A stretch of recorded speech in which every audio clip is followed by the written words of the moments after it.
Try Media, ang himpilan ng bawat Pilipino. A night of musical inspiration dito sa Acoustic Night with Jerry Maya. Maki-join sa live acoustic jamming kasama sina Pili Politan at Froy Calixto. Acoustic Night with Jerry Maya. 1 to sawa hanggang umaga ang kantahan at batian. Tuwing Sabado, simula alas 11 ng gabi, Acoustic Night with Jerry Maya. Dito lang sa DZRJ, 8:10 AM. Hatid sa inyo ng Try Media, ang himpilan ng bawat Pilipino.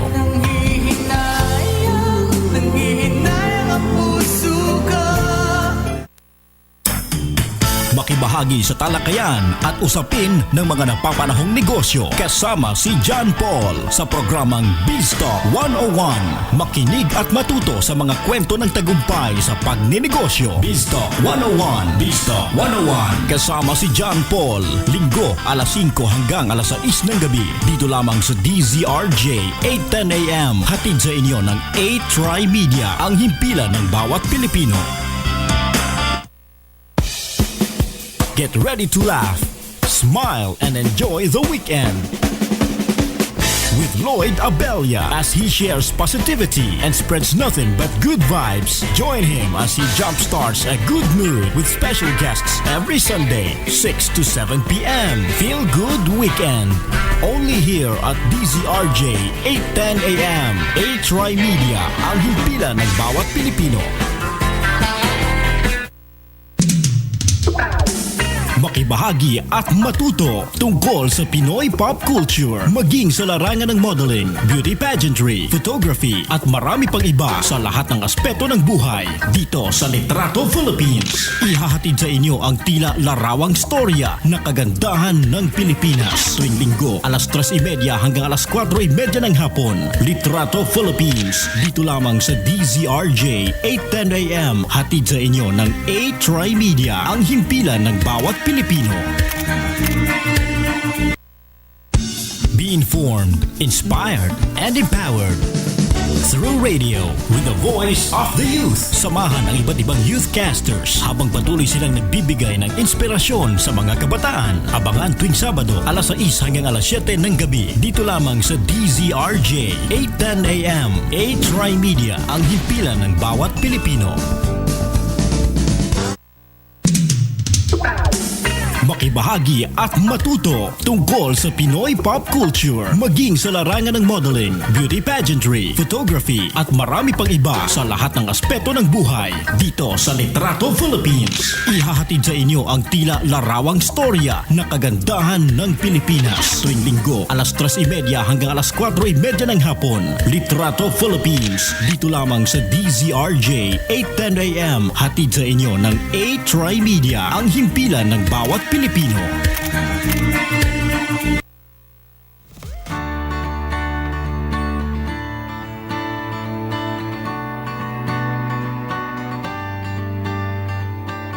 Anong favorite subject mo?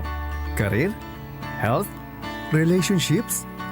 Tara, sabay-sabay nating aralin ang mga subject ng buhay. Dito sa School of Life Radio. School of Life Radio. Isang oras ng inspiration, motivation, at empowerment para sa mga katulad nating students of life. School of Life Radio. School of Life Radio. Kasama ang inyong mga life classmates at life mentors mula sa Pochology Academy sa pamumuno ng isa sa pinakakilalang motivational speaker sa bansa. Pocholo, the Voice Master Gonzalez. School of Life Radio. School of Life Radio. Dito, classroom mo ang buong mundo. Powered by Pochology Academy and Creative Voices Productions.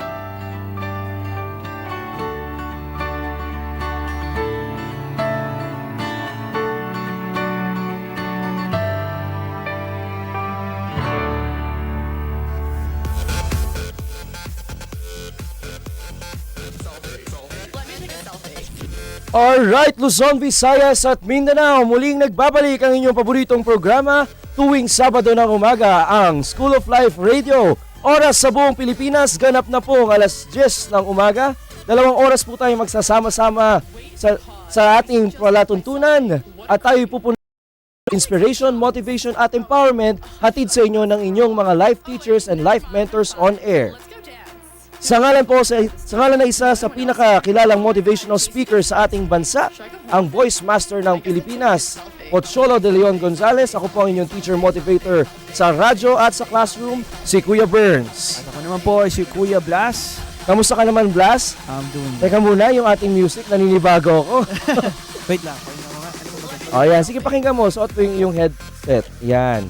Wait lang, ano oras ba ang party, pare? Kaya nga, teka, palitan nga muna natin. Aha. It's too early. Alright, ayan, pwede na. Okay mga kaibigan, 2 weeks ago pinag-usapan po natin ang konsepto ng everyday heroism o pagkabayani sa maliliit na bagay sa araw-araw nating pamumuhay. Ngayon naman mga kaibigan, 2 weeks after, we are honored to have as our guest modern day heroes who are heroes of their respective fields. Mga kaibigan, kasama po natin ngayon ang mga mga membro ng 10 outstanding HR students of the Philippines. Pero hindi po sila 10 sa studio dahil hindi po sila kakasya ngayon. Sila po ay 3 lamang. Blas, sino una natin kasama ngayon? Siyempre, ito ang lalaking... joke lang. He's the 4th year student of PUP Manila. He's part of the National Executive Committee of JPMAP National. He's a hardworking and outgoing student. He is also active in participating community as volunteer in different community programs. Being exposed to in the corporate world, he advocates to promote good work ethics. Good work ethics. And Nako. to unite- Mamaya tatanungin po natin kung anong ibig sabihin ng good work ethics. Alright. Sige. Okay.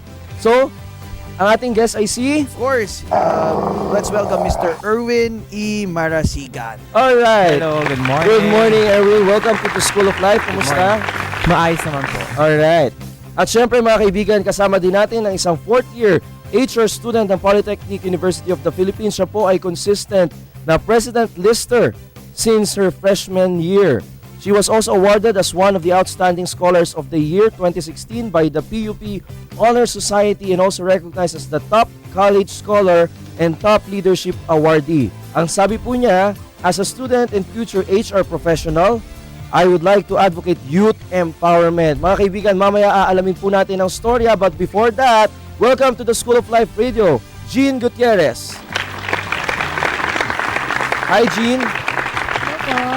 Alright, last but not the least, Of course, he is a 4th year student, HR student of PUP again, Manila. He is currently serving as an Executive Vice President of the Human Resources Student Society and also extend his service to the community as a community head of formation and education of the Parish Commission of Youth. He was awarded one of the gold medalists of the Department of Management. In the previous year, he was given a silver medal for the academic achievements. Recently, he passed the assessment of being one of the finalists Outstanding Scholar of the Year 2017. Please welcome Mr. Wow. Adrian Joseph. Hi Adrian, welcome to the School of Life Radio. At syempre mga kaibigan, tayo po ay live na live ngayon sa Facebook Live, Facebook Broadcast at YouTube Live ng 8Try Media Network. Pumunta lang din po kayo sa website na www.8trymedia.com para sa live streaming. I-like po ang ating Facebook page, facebook.com/8trymedia. At syempre Blas, kung gusto nilang makilahok sa ating diskusyon, pwede silang tumawag o mag-text sa... Mag-text muna sila sa 0917-100-8586. Or you can also dial or call our hotline, which is 412-0288-997-7589. Alright, so mga kaibigan, muli kasama po natin ang 10 outstanding HR students of the Philippines mula sa Polytechnic University of the Philippines. Mga kaibigan, nakakatuwa na ang ating mga estudyante ay nabibigyan ng mga ganitong klaseng parangal. Patunay lamang na ang mga kabataan nga ay tunay ngang pag-asa ng ating bayan sapagkat meron pa pong mga kabataang binibigay ang kanilang sarili sa iba't ibang advokasya at iba't ibang social causes. Pero bago ang lahat, alamin muna natin, Jean, ano ba ang misyon ng Pwede ba magtanong muna saglit? Oh, sige. Hindi ba nakakangawit tumayo since outstanding kayo? Ay, naku naman. Hindi, ako Sige, curious go. lang. Pwede naman di ba? Okay. Sige. Totoo na ba to? Hindi, curious lang talaga ako. Bakit ba tinawag outstanding? Oh, sige. Bakit nga ba kayo, paano ang naging storya no, how did you become 10 outstanding HR of the Philippines? Pero Blas, bago ang lahat, ano ba ang misyon ng TORS or ng 10 outstanding HR Exactly. student? I want to hear. No, ano ba ang advocacy ng awards na ito? Okay, Sir Burns. Kung muna akong isip. Okay lang yan. Kuya Burns. Okay, sige, pwede na yan. Sige. So, yung TORS po, rooted siya para i-train, i-develop, and i-recognize yung mga top outstanding HR students of the Philippines po. Okay. Okay, yung mga qualification po niya is nagpakita sila ng excellent academic performance, then significant leadership skills, and also meron po silang exemplary civic works. Kasi po ang isang leader, hindi lang siya nakukulong sa isang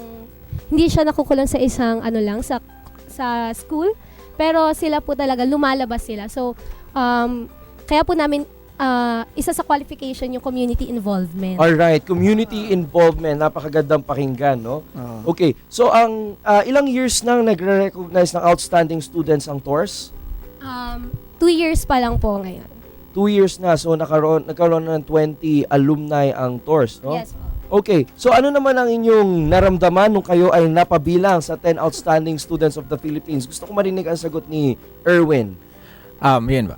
So, nung na-recognize kami as part of the 10 outstanding human resource of the Philippines, sobrang nakaka-excite, sobrang nakakatuwa kasi nakakapag-inspire kami ng mga youth, especially sa field namin as HR. Hindi lang sa pagiging HR, pati sa community namin. So, ayun, sobrang fulfilling yung experience na to for us sa 10 outstanding. Wow. So it's not just they are merely students who are going to class, but they have a mission to fulfill not just Yes. in school, but even outside the four walls of the classroom and in the Yes. school. Ikaw naman, Adrian, no? Bilang isang HR student, ano nakikita mong contribution na pwede mong gawin? Pero wag mo na ibigay ang lahat, pahapyaw lang. As an HR student po, I mean, di ba, ano na po kami, practitioner na po kami for the next year. And yung pong tutulong po namin sa community is to give employment po sa mga tao. Okay. Okay, Blas, alam ko, ito, si Blas po mga kaibigan, kada may guest po kami, siya po ay merong full load of questions na gustong itanong. So Blas, ibato mo na sa kanilang mga questions Ngayon natin. na ba talaga? Sige, Sige, bigyan mo sige. na pare. No, sige, ganito. You guys are student kasi and you're very, I think you guys are very achiever. And they're Again, passionate achiever kayo, about or their mission. passionate achiever in terms of your course. And you are millennials, so I'm very, into millennials kasi most of my partners are millennials as well at the moment. Millennials din naman ako. Malapit na, hindi, sumabit sa millennials. But the question here is this. What do you think is, since you guys are leader, di ba? What do you think is the top 3 concerns that we have in terms of the millennials? Millennials. Very good question. And then with your leadership and your strength, how can we actually help these students or address this issue? Sige, sinong unang gusto sumagot? Tanungin natin si Adrian. Sige, ano yung top of the head? Kaya po lang. top Ano of the lang head. to hindi ko naman sinabing kailangan. You don't need to actually have it like, according sa Article 1, hindi naman sige. ganoon. Ito is more on based on your personal experience. Actually, yung nakikita ko pong top na, ito nga po ulit yun. Okay, kunwari ito Okay, top issues of millennials. Tama? So for example, okay, I Major want concerns po ba yun? concerns. Sige. sige, go. Para po sa akin, yung one of the major concerns po ng millennials is good feed of education. Kasi we have a lot of information all over the internet, all over, yan, sa lahat po sa paligid po natin. But hindi po nakukuha ng millennials yung good feed po. May mga valuable po kasi na information na dapat po nilang malaman. And since they are conquered by the internet, parang nahalo-halo po yung mga ideas nila. And nagkakaroon po ng confusion sa perspective po as a youth. Okay. Galing. Ay, ikaw, sige. Stop 2. Okay. Kasi po yung millennial na topic ko siya sa thesis namin. So, Okay. yung sa thesis po namin na we found out that millennials po, they are prone to job hopping. Bakit sila prone sa job hopping? Kasi they want excitement, they want enjoyment sa kanilang work. So, pag hindi po sila nakakaramdam ng enjoyment, ng growth sa kanilang work, they are they tend to Alright. job hop po. Ayun. Alright. And just to add with that, no, according po sa recent HR studies, ang average na pagtatagal ng isang millennial employee is maximum of 5 years na. Yes Okay. po. Talaga? We Yes, found out yes. din po. Millennial nga ako. Kasi po si Blast, 3 years pa lang may sarili ng kumpanya. 4 Ay. years. Normal. Pinakamatagal ko 4 4 years, no? Yeah, 4 So, years. yes, Pinakamatagal okay. ko. Ikaw naman, Erwin. Tingin ko pa masyadong tech savvy yung mga generation ng millennials ngayon. Tech Especially, savvy. yung generation na to, more on technology na talaga. So, medyo na i-influence ng siyempre yung mga feed na nakikita natin sa social media, and more on medyo may bad side, may bad effect din yung pagiging tech savvy ng isang millennial. So, nakaka-affect yun sa productivity ng isang tao, especially yung if everyday siya nakafocus sa internet, sa pagiging social media addict. So, ay nakaka-affect talaga yun sa performance nila. Hindi lang sa work, pati sa daily life nila. Yeah. Burns, this is the good thing, no? They give us at least the top 3. Let's Oo. try to drill on these issues Yes. individually. Yes. Pero bago ang lahat, let's ask first their individual stories. What do you think about that? Pwede rin naman. Sige. Okay, so nabanggit natin kanina, Blast, na meron silang mga kanya-kanyang advocacy, no? May mga gusto silang mission na i-fulfill. Sino ang gusto mauna sa inyo to answer this particular question? What is your story? Ano ang naging storya mo? Ano ang burning desire and passion ng heart mo? Next. Okay po. So, kasi po yung story po muna. So, ayun. Nung first year, second year po talaga ako, masyado akong GC, grade conscious. Grade conscious. Opo. So, ayun, parang wala pa akong ginawa kundi mag-aral, ganyan. Parang po talaga bahay school po talaga ako noon. So, ayun. But then, I turned po ng third year, yun nga po, nagkaroon ng search for the 10 outstanding HR students of the Philippines. Sumali po ako doon kasi po, I was endorsed by our chairperson po kasi I was an awardee po last year din sa buong school ako po yung nag-represent ng College of Business. Aha. So, in-endorse niya po ako sa 10 outstanding HR. So, ayun po, nakuha po ako doon. Then, parang nung year pong yun, last year, 2016, sabi ko, OMG Lord, ang daming blessings. Parang, hindi ko na siya, parang, send your rain, parang gano'n, send your blessings. Parang hindi ko na siya ma-contain. Nag-overflow na siya. So, parang, doon po nagsimula na, nag-commit talaga ako into service sa mga people. Yung service na, medyo Christianity doon. Okay lang po ba walang yun? problema. Okay lang Yeah, po no Of ba yun? course, problem. that's your personal Yes story. po. So, ayun, Okay. doon po ako nagsimulang nag-commit sa church. Aha. Nag-serve na po talaga ako doon. Very good. Then kasi parang, na-realize ko na parang, grabe ang Lord, ang bait sa akin. Kung before na hindi pa ako ganun ka-committed sa Kanya, He was able to give it to me. How much more pag nag-commit na ako sa Kanya, nag-serve na ako sa Kanya. Yung parang, no eyes has seen, no ears have heard. How great How great. is our God. Yes po, parang Wow. ganun. I love that song. Di ba kanta yan? Okay, Bible mga verse. kaibigan, narinig po natin ang pahapyaw sa storya ni Jean. Maya-maya lamang ay mapapakinggan naman natin ang storya ng iba pang 10 outstanding HR students of the Philippines na kasama natin ngayon. Bago ang lahat, mga kaibigan, pakinggan po muna natin at panoorin ng ilang paalala. Huwag na huwag po kayong alis sa School of Life Radio. Ito ang DZRJ 810 AM H-Rai Media, ang himpilan ng bawat Pilipino. Uy, si Miss. Unang tingin pa lang, puti na. Kinis pa. Nag-Myra Vita-White Hand and Body Lotion kasi. May vitamin E beads and natural plant extracts that help nourish skin deep inside for a healthy white glow. Puti at kinis, Ay, hanggang malapitan. yala na. Healthy white glow sa Myra Vita-White Lotion. Yan ang alagang holistic by Myra. Trusted quality healthcare. Unilab yan.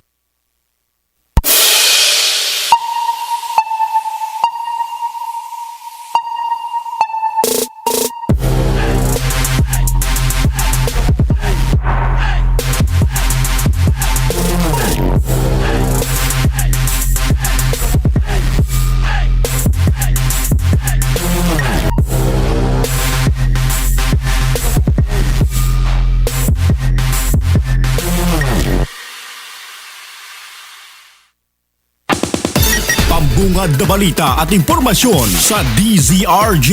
Balitang Supremo. Mga balitang sing-init ng kape at pandesal sa umaga. Ihahatid ni Supremo Joey Falcon. Alas 5 hanggang alas 6 ng umaga. Lunes hanggang Biyernes. Balitang Supremo. Dito lang sa DZRJ 8:10 AM. Hatid sa inyo ng A-Try Media. Ang himpilan ng bawat Pilipino. Programang tagapagsiwalat ng katotohanan, kakampi ng inaapi, tagapagtaguyod ng katarungan, kakampi!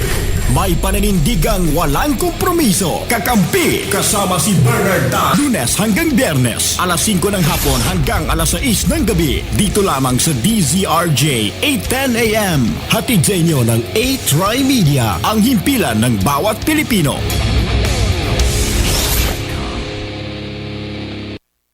This program is brought to you by 8 Media Pro Incorporated. Alright, ladies and gentlemen, we are still in the School of Life Radio with the 10 outstanding HR students of the Philippines from the Polytechnic University of the Philippines. If you want to join the discussion, you may text us at 0917-100-8586 or you may call at 412-0288 or 997-7589. And guys, we just want to greet our Facebook Live viewers right now. We have Mr. Joseph Masangkay Lardizabal. So hi guys, sabi niya, happy to see you guys share your stories and inspire young people. Thanks to the School of Life for having them. We are very much honored, Sir Lardizabal, that these bright students are with us right now. It's our pleasure. It's our pleasure. To bully them today. Yes. Yes, naman ako lang, yes. At we have also Zeng Garcia. Magandang umaga po, Sir Burns and Blas. Hello po, outstanding students guest. So inspiring. And syempre ang estudyante ko sa Paref Northfield School for Boys sa grade 7, si Kobe Sunga. Hi Kobe, thanks for watching. And if you have questions, you may comment your questions sa comment box na ating Facebook Live. Alright, mga kaibigan, bago po ang ating break kanina ay kinakausap natin si Jean Angelo Gutierrez regarding her personal story. Pwede ba mag-comment doon? Go. Millennial talaga kayo. Alam mo kung bakit? Kasi sabi niya, overflowing. OMG, overflowing. Sabi ko, ganun na pala. Siguro sabi ni Lord, no? OMG na talaga. Ganun na yung language siguro ni Lord ngayon. Anyways. Shortcut na yung mga... Dati kasi parang pupunta ka sa church, Lord, maraming salamat po. Ngayon, OMG, Lord! I'm just kidding. Yes. Okay, Jean, follow-up question lang, no? You were a student, yes, a consistent president's lister, pero balikan natin, i-focus natin yung story mo. What was again the turning point for you to decide na I'm more than a student. I am a student leader and I have a mission to fulfill? Actually po talaga, yung TORS po talaga. Sabi ko nga sa interview, TORS is the turning point of my life. Okay. Kasi it gave me opportunities po talaga. It gave me yung opportunities na I've never experienced before. Can you give examples? Ano mga opportunities that you're saying that you never had prior to TOHRS? First po is yung nagkaroon na ako ng nililid na people sa church. Then, yun po talaga, parang I started na nagsasal group po ako for 15 people, ganun po. Leading Bible studies and Yes helping po. the youth discover the depth of their Christian faith. Yes po. Then, I was able to share po, inspire din po sila na talaga na pag nasa Lord ka, blessings are countless talaga po.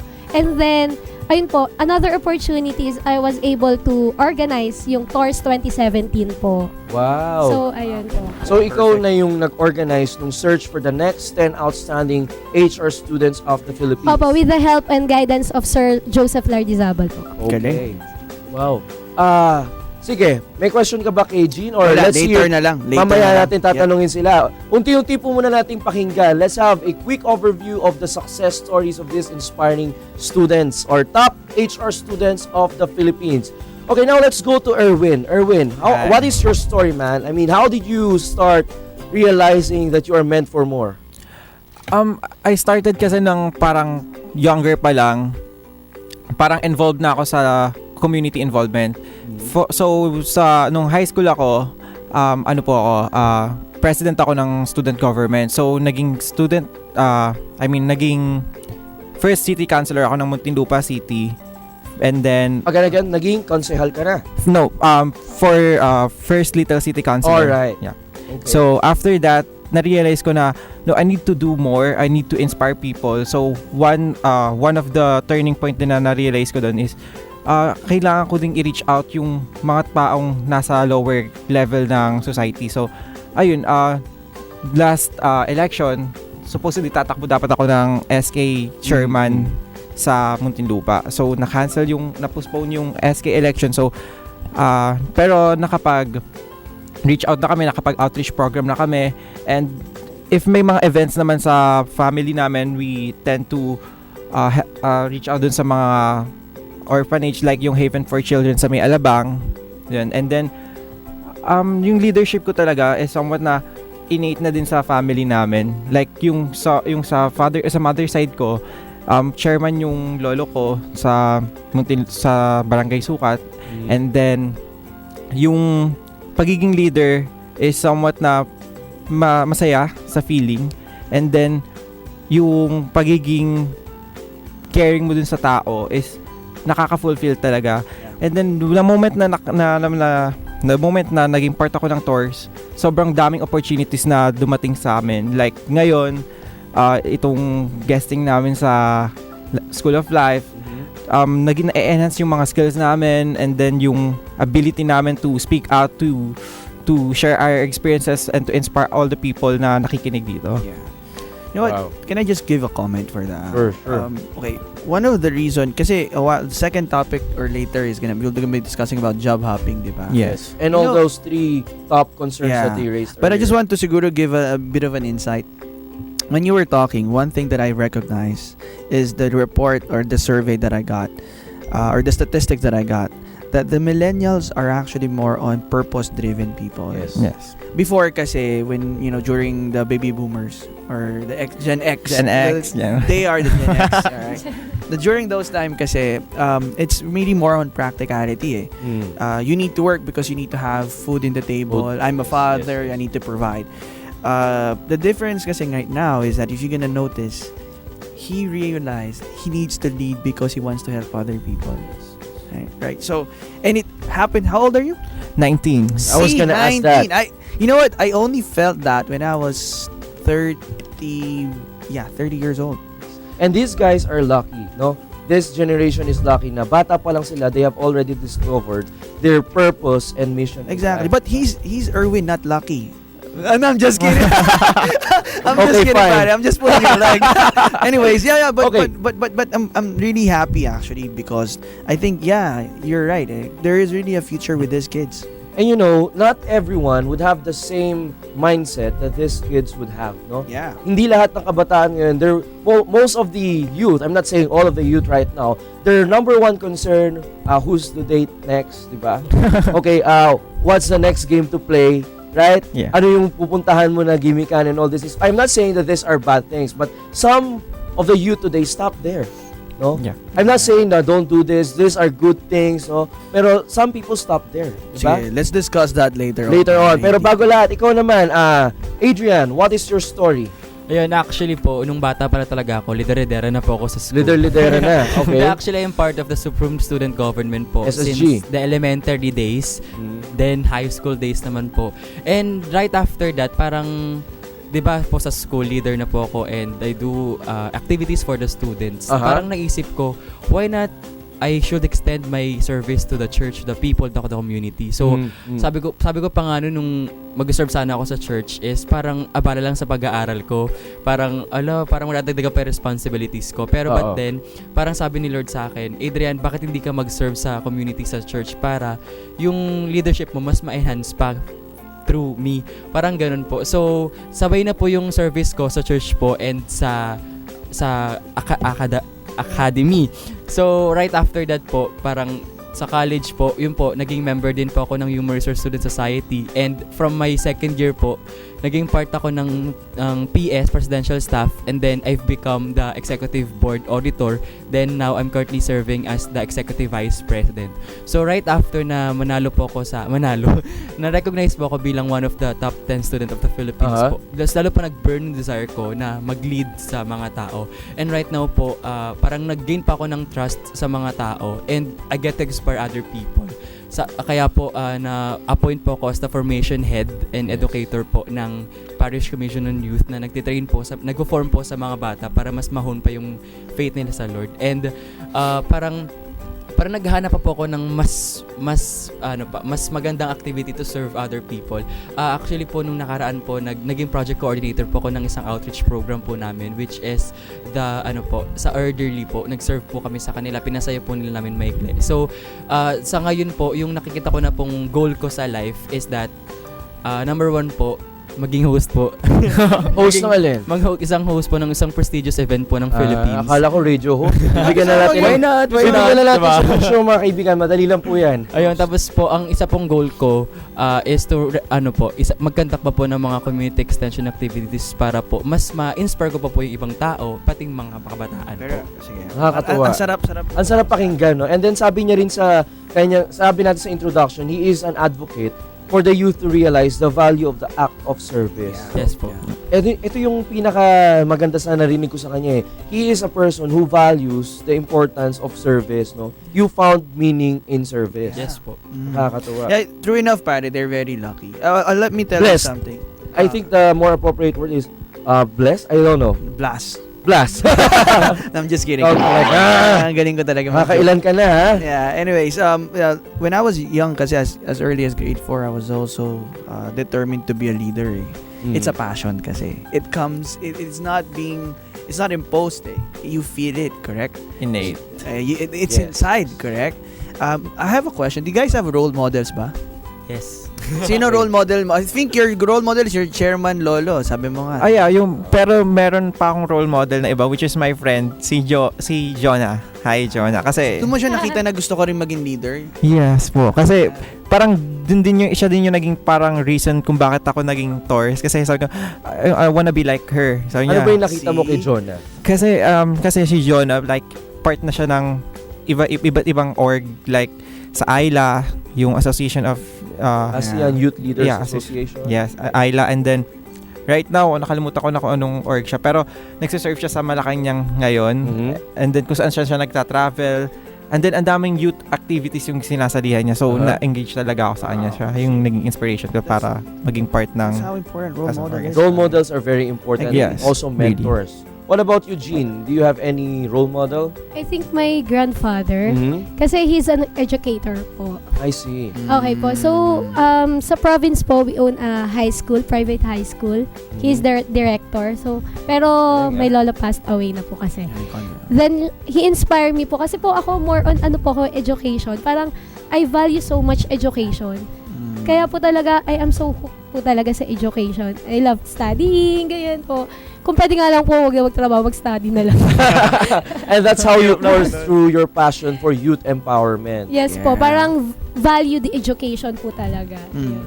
Ikaw, who's your role model? Ako po si Daddy Obet Cabrillas po. Siya po yung fist builder ng Fist Manila. Sobrang galing po niya. Yes. Yeah, I know Sobrang him. galing po niya mag-talk. Gusto ko rin po kasi mag-talk kasi nag-host na rin po ako. So why not talk sa giving talks Noted. po, no? You will have your speaking Sabi ko nga engagements sa'yo, after the pare. show. I'm Yeah. promising you. Yeah. Invite us and tapos join ka sa amin. Yes, of course. Di ba? At syempre, na-segue na rin po niya, no? Kung gusto niyo po maging motivational speaker, katulad po namin ni Blas at ni Jene at ni Sir Pocholo de Leon Gonzalez, we are very open to give you opportunities to be motivational speakers. Just visit the Society of Young Filipino Speakers in Facebook at under construction na po ang website. Perhaps late this month or early next month, babalik na po ang ating training on self-awareness, self-giving, and all other speaking engagements na ibibigay ng Society of Young Filipino Speakers. At kung gusto nyo rin po mag-artista, kontakin nyo rin po si Burns. Ay, nako. Wala po Acting tayong classes, contact dyan. singing, dancing, kasi kayang-kaya po niya yan. Okay. Alright. You want to go to the topic? Yes, of course. Alright, good. Now, remember, Babalikan natin yung kaninang unang tanong natin sa And kanila. it's very, for me kasi, it's very interesting for us to understand the youth more. Well, although we're all youth naman. And especially, they are also youth leaders. Exactly. You mentioned about purpose. You mentioned about adding value to the community. So, why not we actually discuss some of the things that you think an issue already in the millennials or in the society that somehow we can actually discuss and see how we can address and help them out. Yeah. As leaders. Wow. Galing ni Blas. All right. So, sige, let's do this. First one was education or good feed of education. Can you be more specific? Sino ba nagsabi nito? Ikaw? Si Adrian yan. Can you expound what you meant by that good feed education? Ang lalim po. Lalim nga, no? Pero anyways po kasi, actually, di po, nagagawa po kami ng mga researches, di ba? Nag-FISIP po kami, nag-thesis po kami. And sobrang dami po talaga ng mga information po na gather po namin. And sometimes po, yung mga information na yun, nagko-contradict. So parang we as a students, nagkakaroon po ng confusion kung ano pong dapat paniwalaan namin. Sino bang reliable, sino bang credible dapat paniwalaan. Parang ganoon na po, may mga trust issues na po kami sa mga information kasi sobrang dami po. So it's hard for us to filter.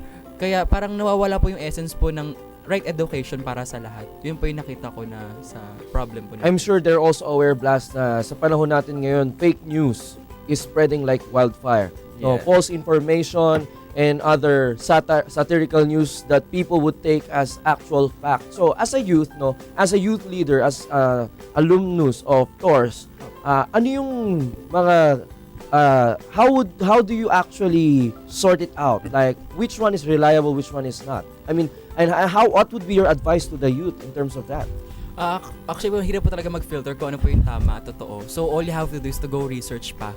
Kumbaga, kung meron kang information Research pa more. Opo, research pa more. Kasi yung mga yung magmamatch po, yung mga nagmamatch yung mga information, yun po yung paniniwalaan natin. Kasi once na, 'di ba, fake po yung information, magiging malina po yung opinion natin sa life and perspective po. I have a question. Can you be more specific? What type of topics ba yung mga were we discussing here? Like subjects in school ba to or in general po kasi yung kumbaga for example, kahit nagre-research po ako sa assignments, ganun. Kumbaga po, tuwing nagre-research kami, parang ang dami pong information, hindi po na alam kung anong pipiliin namin. Like for example, yung sa thesis po namin, yung sa what do you call this one? Yung sa contractual, sa job satisfaction of contractual and regular employees of a certain company po na nagkanda kami ng research na ang dami pong information like parang yung mga regular employee masatisfied sila kasi nga marami mga benefits pero po doon po sa thesis na kanilabasan po sa amin na mas nagiging satisfied pa po pala yung contractual employees. Parang What was the reason behind that? Actually po kasi yung contractual employees po kasi dun sa company po na pinag-research po namin. You don't need to mention the company. Ayun po. Bali, kasi mas nagiging what do you call this one? Satisfied po yung mga contractual. Gawa ng mas malaki po yung sahod nila kaysa sa regular. Kasi walang benefits. Yes. And I guess mas flexible kasi after the contract, yung ginawa nila, they can hindi lang yun. Kasi since you're contractual, you don't have the benefits like the HMO. Hindi na-deduct sa salary mo. So you have more budget for them. Pero yung mga regular employee po is very satisfied po sa benefits na binibigay ng company. Wow. So yun po yung I remember ko tuloy yung college days ko, our studies on employee motivation. Anyway, I just want to add dun sa sinabi Blas ni Adrian on how to actually make sure that your news or any type of information is reliable. You always have to do 3 basic C's: corroboration, comparison, and credibility. You check the source if it's credible. You don't just get your news from any sources out there, and you have to compare tulad ng sinabi mo kanina. And of course, you have to corroborate. What do you mean by corroborate? You find evidences bago mo i-share yung mga links na yan. Sabi nga ng isang network dito sa ating bansa is think before you click. Alright mga kaibigan, kasama pa rin po natin ang 10 outstanding HR students of the Philippines. Don't touch that button. Don't exit the Facebook Live or the YouTube Live because we will be right back after these commercials.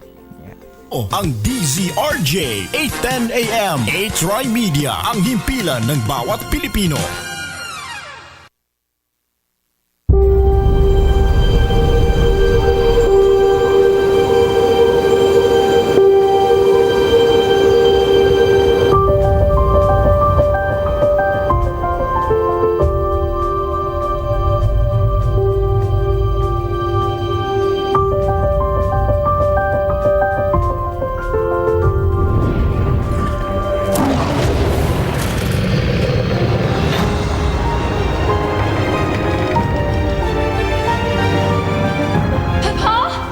must leave here. This castle is alive. Who's there? Do you wish to take your father's place? Come into the light.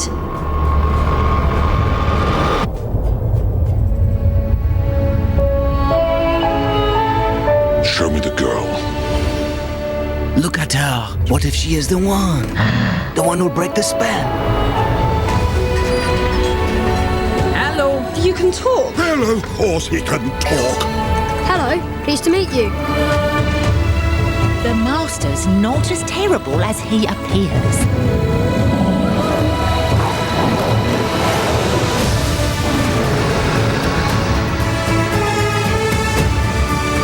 I say we kill the beast! Think of the one thing you've always wanted. Find it in your mind's eye and feel it in your heart.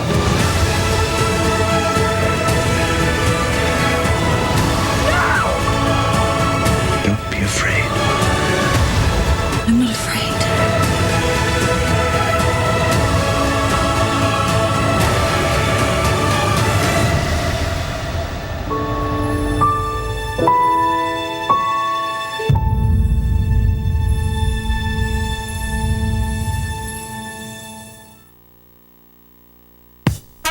Ang dami ng peke sa world. Unfair. Pati ba naman puti mo? Peke din?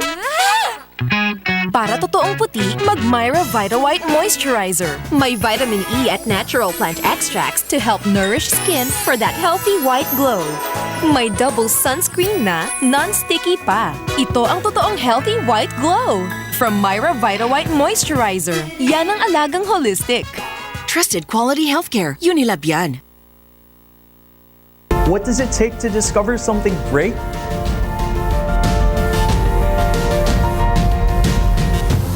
Easy. Discover Corregidor with Sun Cruises. And get ready for the ultimate escape.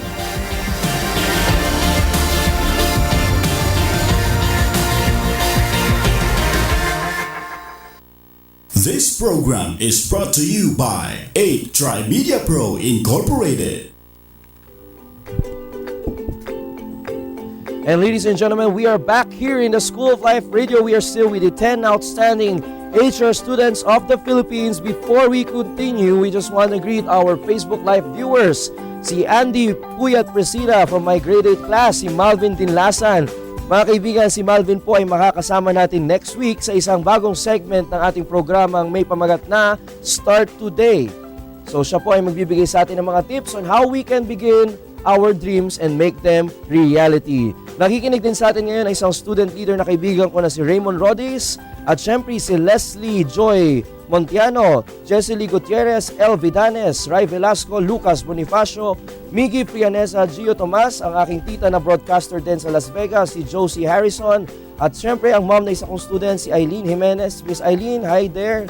Hi to Andre.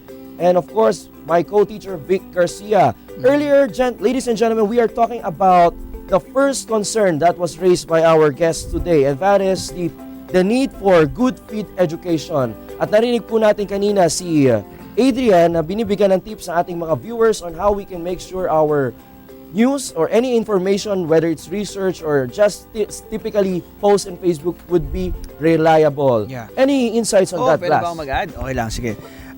Well, kasi for me, I also do market research kasi I have a business. What I normally do kasi is I look for perspective, not articles. Very good. Not specific article. Ibig sabihin, I don't look for answer. I try to look for perspectives. So for example, this article, sabi mo, this is actually saying a contractual masaya. Ito sabi naman yung mga hindi contractual masaya. Ito naman yung mga boss masaya.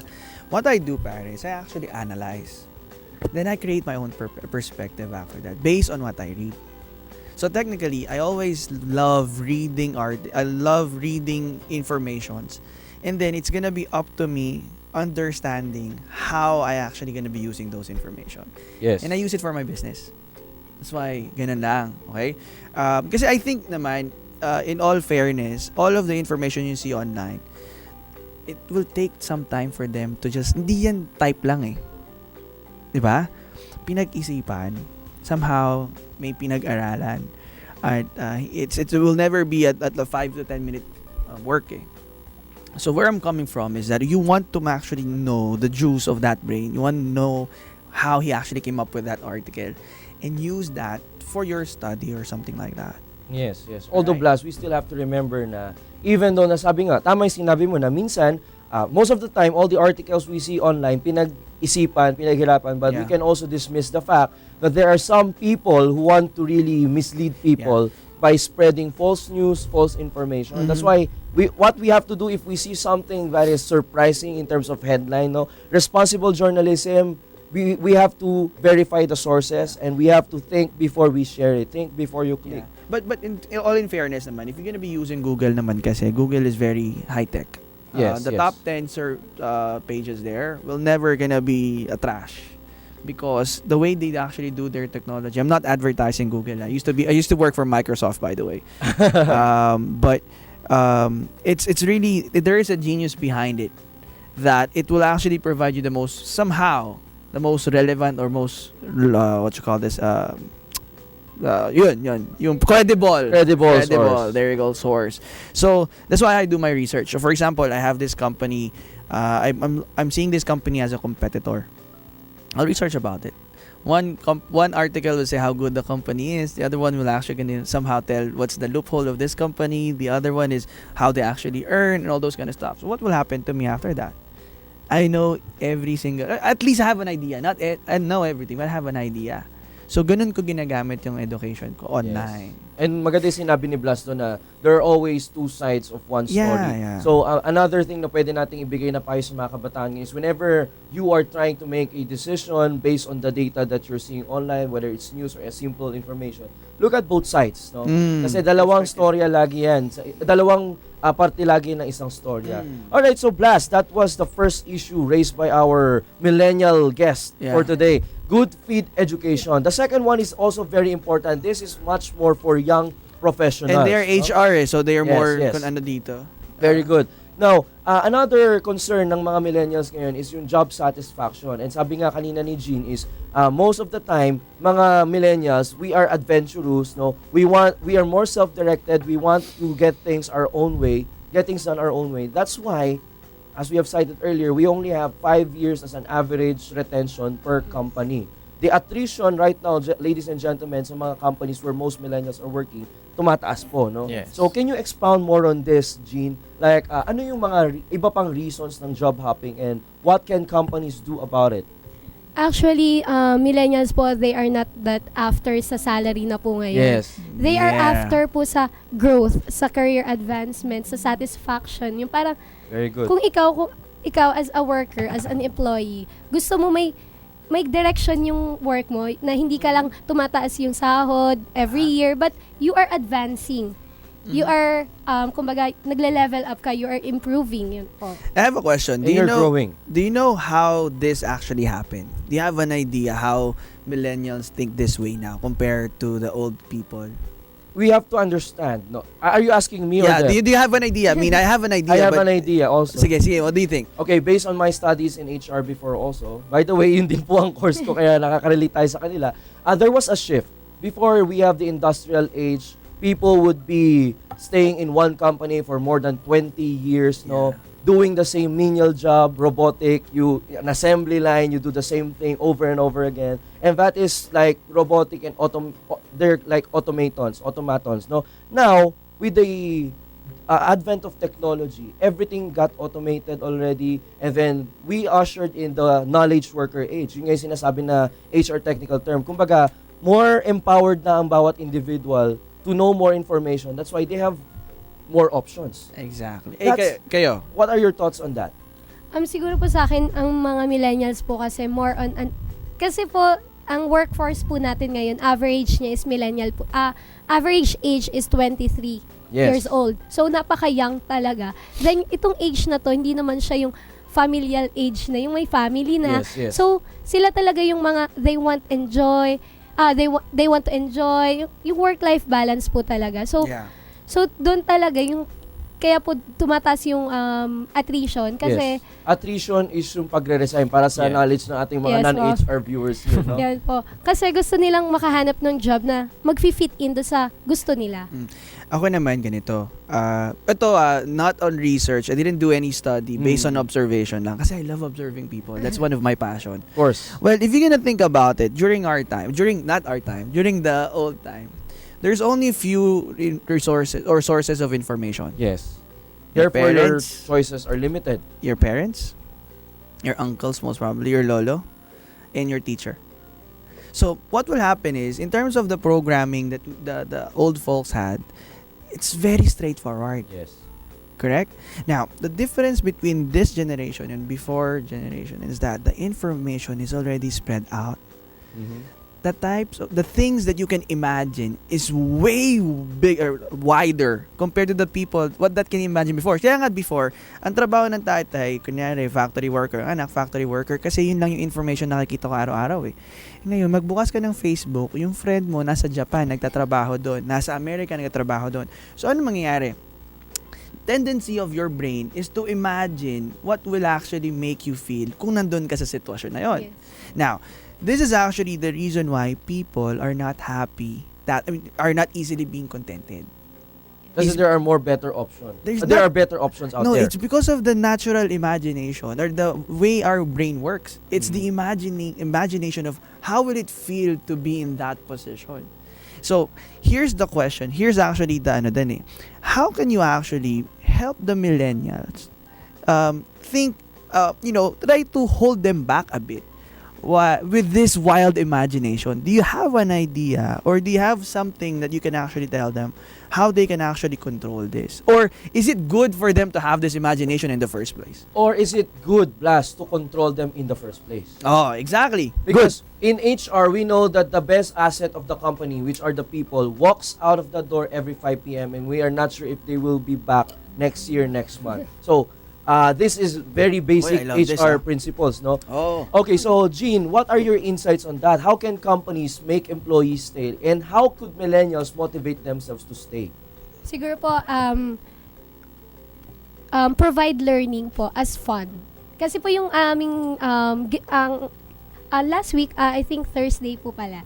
This last Thursday, we conducted a seminar. Then that seminar is gamification, learning and development in the 21st century. So, doon diniscuss namin how employees will be motivated through gaming. So, doon po parang ang mga millennials po kasi they want, 'di ba po tayo ngayon, we are surrounded by video games, mga iba't ibang uri ng games. So, i-incorporate po natin siya sa learning. So, doon po we can enjoy learning at the same time we are growing. So, yun po. Parang I think ang maganda po dyan is provide an atmosphere that is continuous yung learning and enjoyment. Continuous and learning, and with that goes a continuous upgrading of skills. Agree. And therefore, kasi mga kaibigan, we have to understand that because of technology, the business landscape is changing drastically. Yeah, It's agree. being revolutionized. Kumbaga, actually, when I gave a talk in National Youth Convention for STIB, for this was the topic, no? How can we make sure that we can bridge the gap of the skills we learned now versus the skills that will be in demand after we graduate? Because let's face it, if I'm a 4th year or 3rd year student now, pagka-graduate ko, hindi na yung lahat ng skills na natutunan ko, may half-life na siya. Kumbaga, iba na pala yung mga skills na kailangan sa workplace. So, anong insight mo doon, Jean? So, yun nga po, isa sa mga natutunan ko sa speaker nung last Thursday, don't stop learning. Yes. Be a life learner. Yeah. Because what you have learned yesterday might not be relevant tomorrow. True. So, we need to learn every day. Yeah. So, yun po. Siguro ako naman, I want to give an insight, pare, regarding with how you actually manage the millennials. All right. Now, again, this is not based on research. It's actually based on observation. We will validate it. Sige. Don't worry. Based on research. Okay. So, two things. One is, if you're gonna notice, during the Gen X, Gen Z or Y, the parent normally, ang tatay ang nagtatrabaho. Mom stays in the house. So the student or the kid had attentions, love and care, and somehow you guidance. Unfortunately, the millennials, both of the parent works. Correct? So, where am I coming from? There is this, subconscious to, hindi to tipong alam mo, naramdaman mo. Inside of you, somehow, you're actually looking for a place that will actually give you a relationship, that will give you sense of belonging. Because this is something that the millennials, somehow, some of the millennials didn't have because of the society, because of how the generation works now. Now, if you're gonna notice how big company works out of the moment, like Facebook, Google, is that they're not actually treating their employees, specifically the millennials, as employees that has a cubicle, that there is actually a time clock, that you need to have a dress code. You know why? Because that makes people feel that they actually belong to that society. Correct? Yes, Now, another thing is that because of the information you're getting right now online, one of the greatest assets of the millennial is not actually the instruction or to follow rules. You guys have crazy imagination. Kinikilabutan ako. Creativity, yes. You know why? Because I know 23 years old CEO out of the moment. I know a 24-year-old investor. I know someone that actually has a business right now in Fort, which is 25. Where am I coming from? The millennials' imagination is way, way better than the imagination of the Gen X. That's why sometimes they cannot understand the way we talk. Yes. Right? And not because they're not good enough, but because of the level informations that we have. So close your eyes. If you're gonna be thinking about Boracay before, iisipin nila yun yung nasa postcard lang na may ilaw, na may araw. Oo. Ngayon, alam mo na kasi pag tinignan mo sa Google yan, kanto by kanto, station by station, alam mo because you saw it. Understand? So, if you actually gonna be handling a millennial in an office, the best way for them to actually benefit, or the best way for a company to benefit from a millennial, is to let them be creative. That's why Google actually offers 20% of their time or 40% of their time elsewhere imagining stuff. That's why Yes. they have bags, bin bags, and all those kind of stuff, and doing nothing, just creating ideas. And that's how Gmail was actually discovered. That's how every single thing that you see in Google, The innovations were they have discovered that way. robots right now because of ideas. And I think that's one of the things that you guys need to remember as a millennial. That's your gift. Creativity, imagination, and of course, passion. Yeah, and last is, of course, according to nga, sabi nga din nila, is the purpose. Like, majority kasi na matatandang bosses, they're gonna tell you what to do. But I think it doesn't work that way anymore, because if you actually know what to do, it's gonna be very repetitive. And for millennials, hindi nga tayo makatigil sa isang pila nang na hindi nag-Facebook eh. Yes. So, ang mas mabilis na yung tendency ng millennials ngayon mag-tick, ma-bored. So, if the millennial or the person has a sense of purpose, then most probably they will stay. Yes. And exactly because ang lagi nga natin sinasabi here in School of Life is millennials are not anymore working for money. We are actually working for meaning. Exactly. What are your insights on that as an HR student? I have to agree po dun sa sinabi nyo na we are not working in money but we are working for meaning. Kasi po tayo ngayong mga millennials po, we are not that after sa money kasi wala naman tayong iso-support na family eh. At least not yet now. Yes po. Alright. Parang ganun, yung parang yes, nagbibigay tayo sa mga parents natin but yung sariling, yung kalwari, children, yung ganun, yung sarili mong anak, ganun. Wala tayong sinusupport na ganun eh. So, tayo, we are more investing sa ating sarili. Yeah. Sa growth natin, sa kumbaga sa i-improve natin. Then I have to agree po din sa sinabi ni sir na din sa relationship po para parang build an atmosphere na belong yung mga people. Yeah. Culture building ang tawag Yes natin po. dito. No? Yeah. Very important. It is very important. Since nasabi mo na rin yung Google, para sa kaalaman ng lahat, sa Google, ang offices nila, very open. It is like they have integrated playing with working. Kasi that's the thing when you already go to work and you don't consider it really as work anymore but as playing, that's where your passion and talent collide and that's where you will be very, very effective, no? Yeah. Okay. Ikaw, I'm sorry, what? Erwin. Okay, good. Now we're gonna go to your to your question na, which is tech savvy, the internet. You mentioned this is actually a problem right now. Yes. Do you think it's a problem?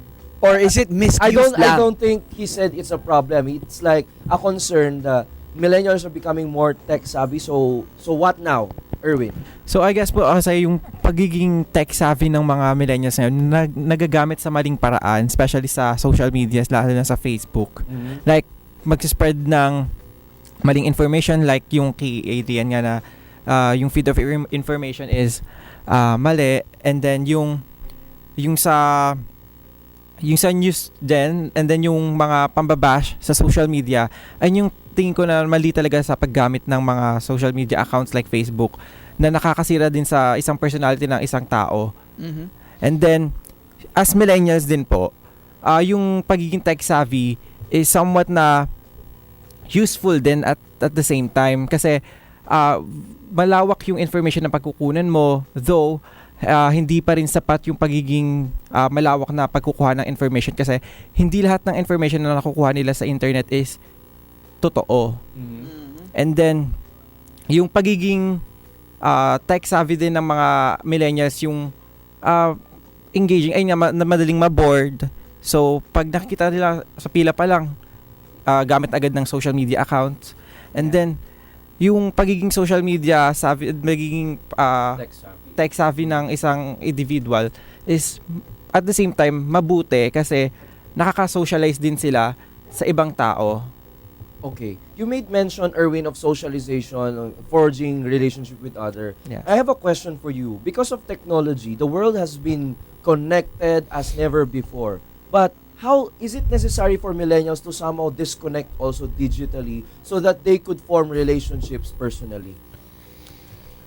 As of this age then, parang mahirap nang alisin yung pagiging technology kasi napaka-modern na ng generation natin. So yung mga millennials, syempre pag pwede naman nilang gamitin yung pwedeng mag-alat sila ng time sa social media. Alright. And then mag-connect sila personally sa specific time din. So mahirap i-eliminate yung social media right not now. Eliminate. Yes, very good. Okay. Or i-reduce din. Yes. My question is, does it affect personal relationships in a way, in your opinion?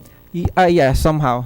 Kasi iba yung pakikitungo mo sa social media. Like when you're in Facebook, madali ka makipag-usap, and then you have this parang yung passion mo makipag-usap sa isang tao na hindi mo kilala is andoon. But personally, yung pag na-meet mo na siya in person is someone na parang may nag-hold back. Yes. Pag nakita mo yun personal sa personal, kasi hindi pa rin kayo somewhat related sa isa't isa, parang stranger pa rin kayo pag nakita kayo. So how do we deal with that, Erwin? Like, we millennials, we're very much connected, pero how do we make sure na we are as connected digitally and personally?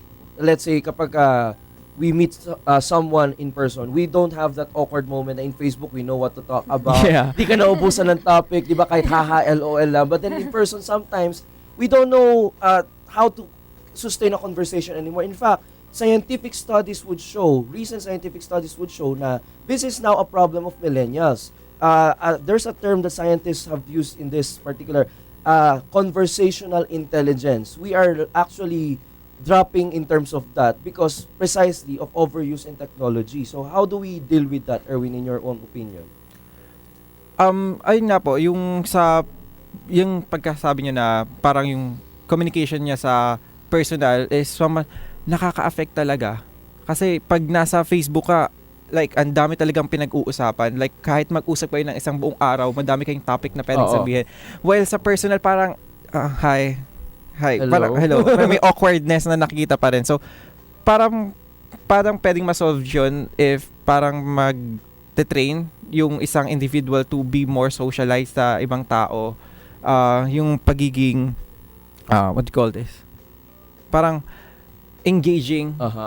And then yung personality dapat nandun pa rin dapat. Okay. I have a question for Blas, actually. Sige. This is very relevant for you because Blas is a father. In fact, nag-comment yung daughter mo, si Candice Megan Tangkilo. Daddy, shout out naman po, Megan and Nicker. We are watching right now. Wow. We are so proud. Matulog na kayo. Okay, nice topic. Good job, Daddy. Me and Kuya are listening. Now, Blas, let's say, yung mga anak mo, they are not anymore part of Generation Y. They're not anymore millennials. We call them now Generation Z. Gen Z. How would you deal with that? Imagine you are in the dinner table. Instead of forging meaningful conversations, everyone is in their phones. Is that a good image for you? It's not, pare. Pero I think, ano ba? Ako kasi, I'm very practical in terms of parenthood. Okay. Other people, they will try to discipline. Ako kasi, I will try to understand. I will definitely tell them, I'm gonna get their attention. Uy, tara, usap tayo. But you cannot actually remove the fact that the world is already evolving. Yes. That cell phones are there no matter what. Alright. During our time, I need to hide my cell phone to my dad, pero kaya ko mag-text ang hindi nakatingin kasi Sa ilalim ng table. Oo. My teacher habang nakipag-usap, nagte-text ako eh, 'di ba? Sagot letter B. But Ay nako. pero right now it's not because it's the phone is very different. And I'm sure 5 years, 10 years, 11 years, 15 years from now, it will be more advanced. Yes. To the point that it's not gonna be a handheld, most probably it's in your eyeglasses already or something like that. Holographic. Exactly. So how can you actually stop that? It's impossible. I think the only important here is that you will impose the values of a family instead Not of really impose but instill. Instill, yeah. So you just tell them what's the value of the family and you are gonna be there to support them. That's the most important part. Yes. Not really to somehow Of course, prevent the of course. growth. Actually, I also want to add up with the discussion kasi you mentioned about bashing, Yes. fake news, and tech savvy, and how to connect to people. Yes. Let me start with bashing. I'll be honest with you. Bashing is actually in the world ever since the world began. How can I say this? When I was young, I was bullied. I have a very curly hair before. Ang tawag sa akin, kulot. Yeah, and Filipinos are naturally Bully. no, because you know why? Because we find fun out of the thing eh. Yeah. Tapos ito maganda, you get people wants to have what you call this? Parang they want to get recognized. And the moment na binuli kita, tumawa lahat ng classmates, sikat ako. Right? So I want you to imagine before when there was no social media, people already doing this. So psychologically, they were already doing this. The only reason why it's more viral is because the platform is now visible for everyone. Yes. And the moment I bully someone and people said, ang galing niya mambully. It will go viral. It will go viral. Now, can you stop this? No. Because it's natural.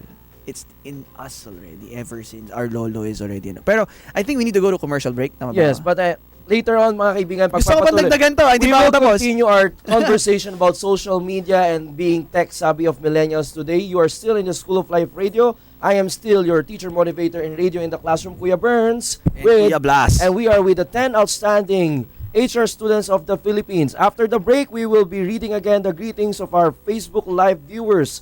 Keep it right here in the School of Life Radio.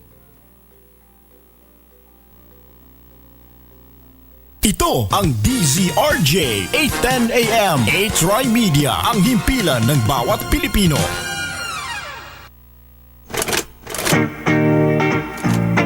These are photos of an island in the South Pacific. The place where myth and science meet. We use explosives to shake the earth, helping us to map the surface of the island. They're dropping bombs. Scientific instruments.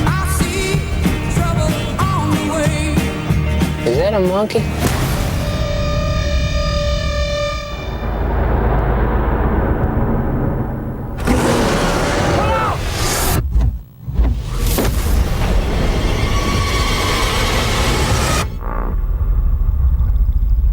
Magnificent.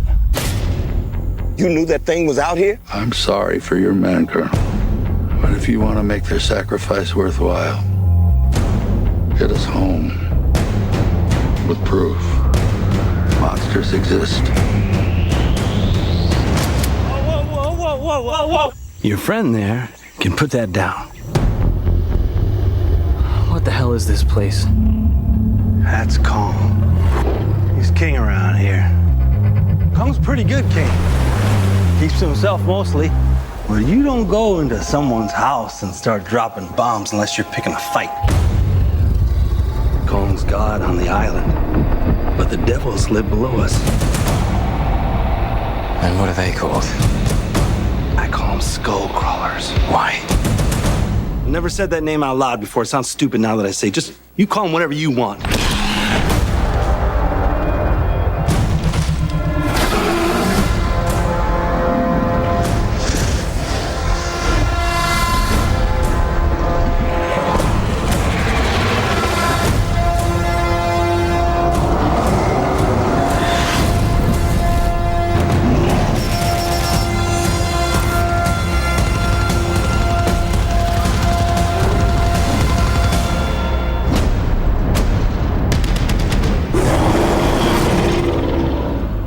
is a good group of boys. We're all gonna die together out here. You shouldn't have come here.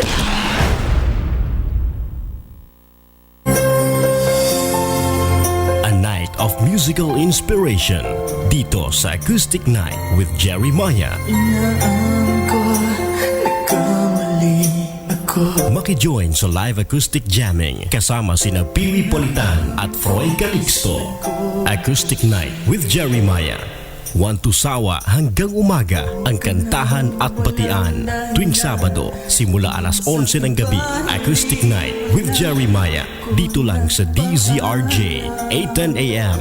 Hatid sa inyo ng A-Try Media, ang himpilan ng bawat Pilipino.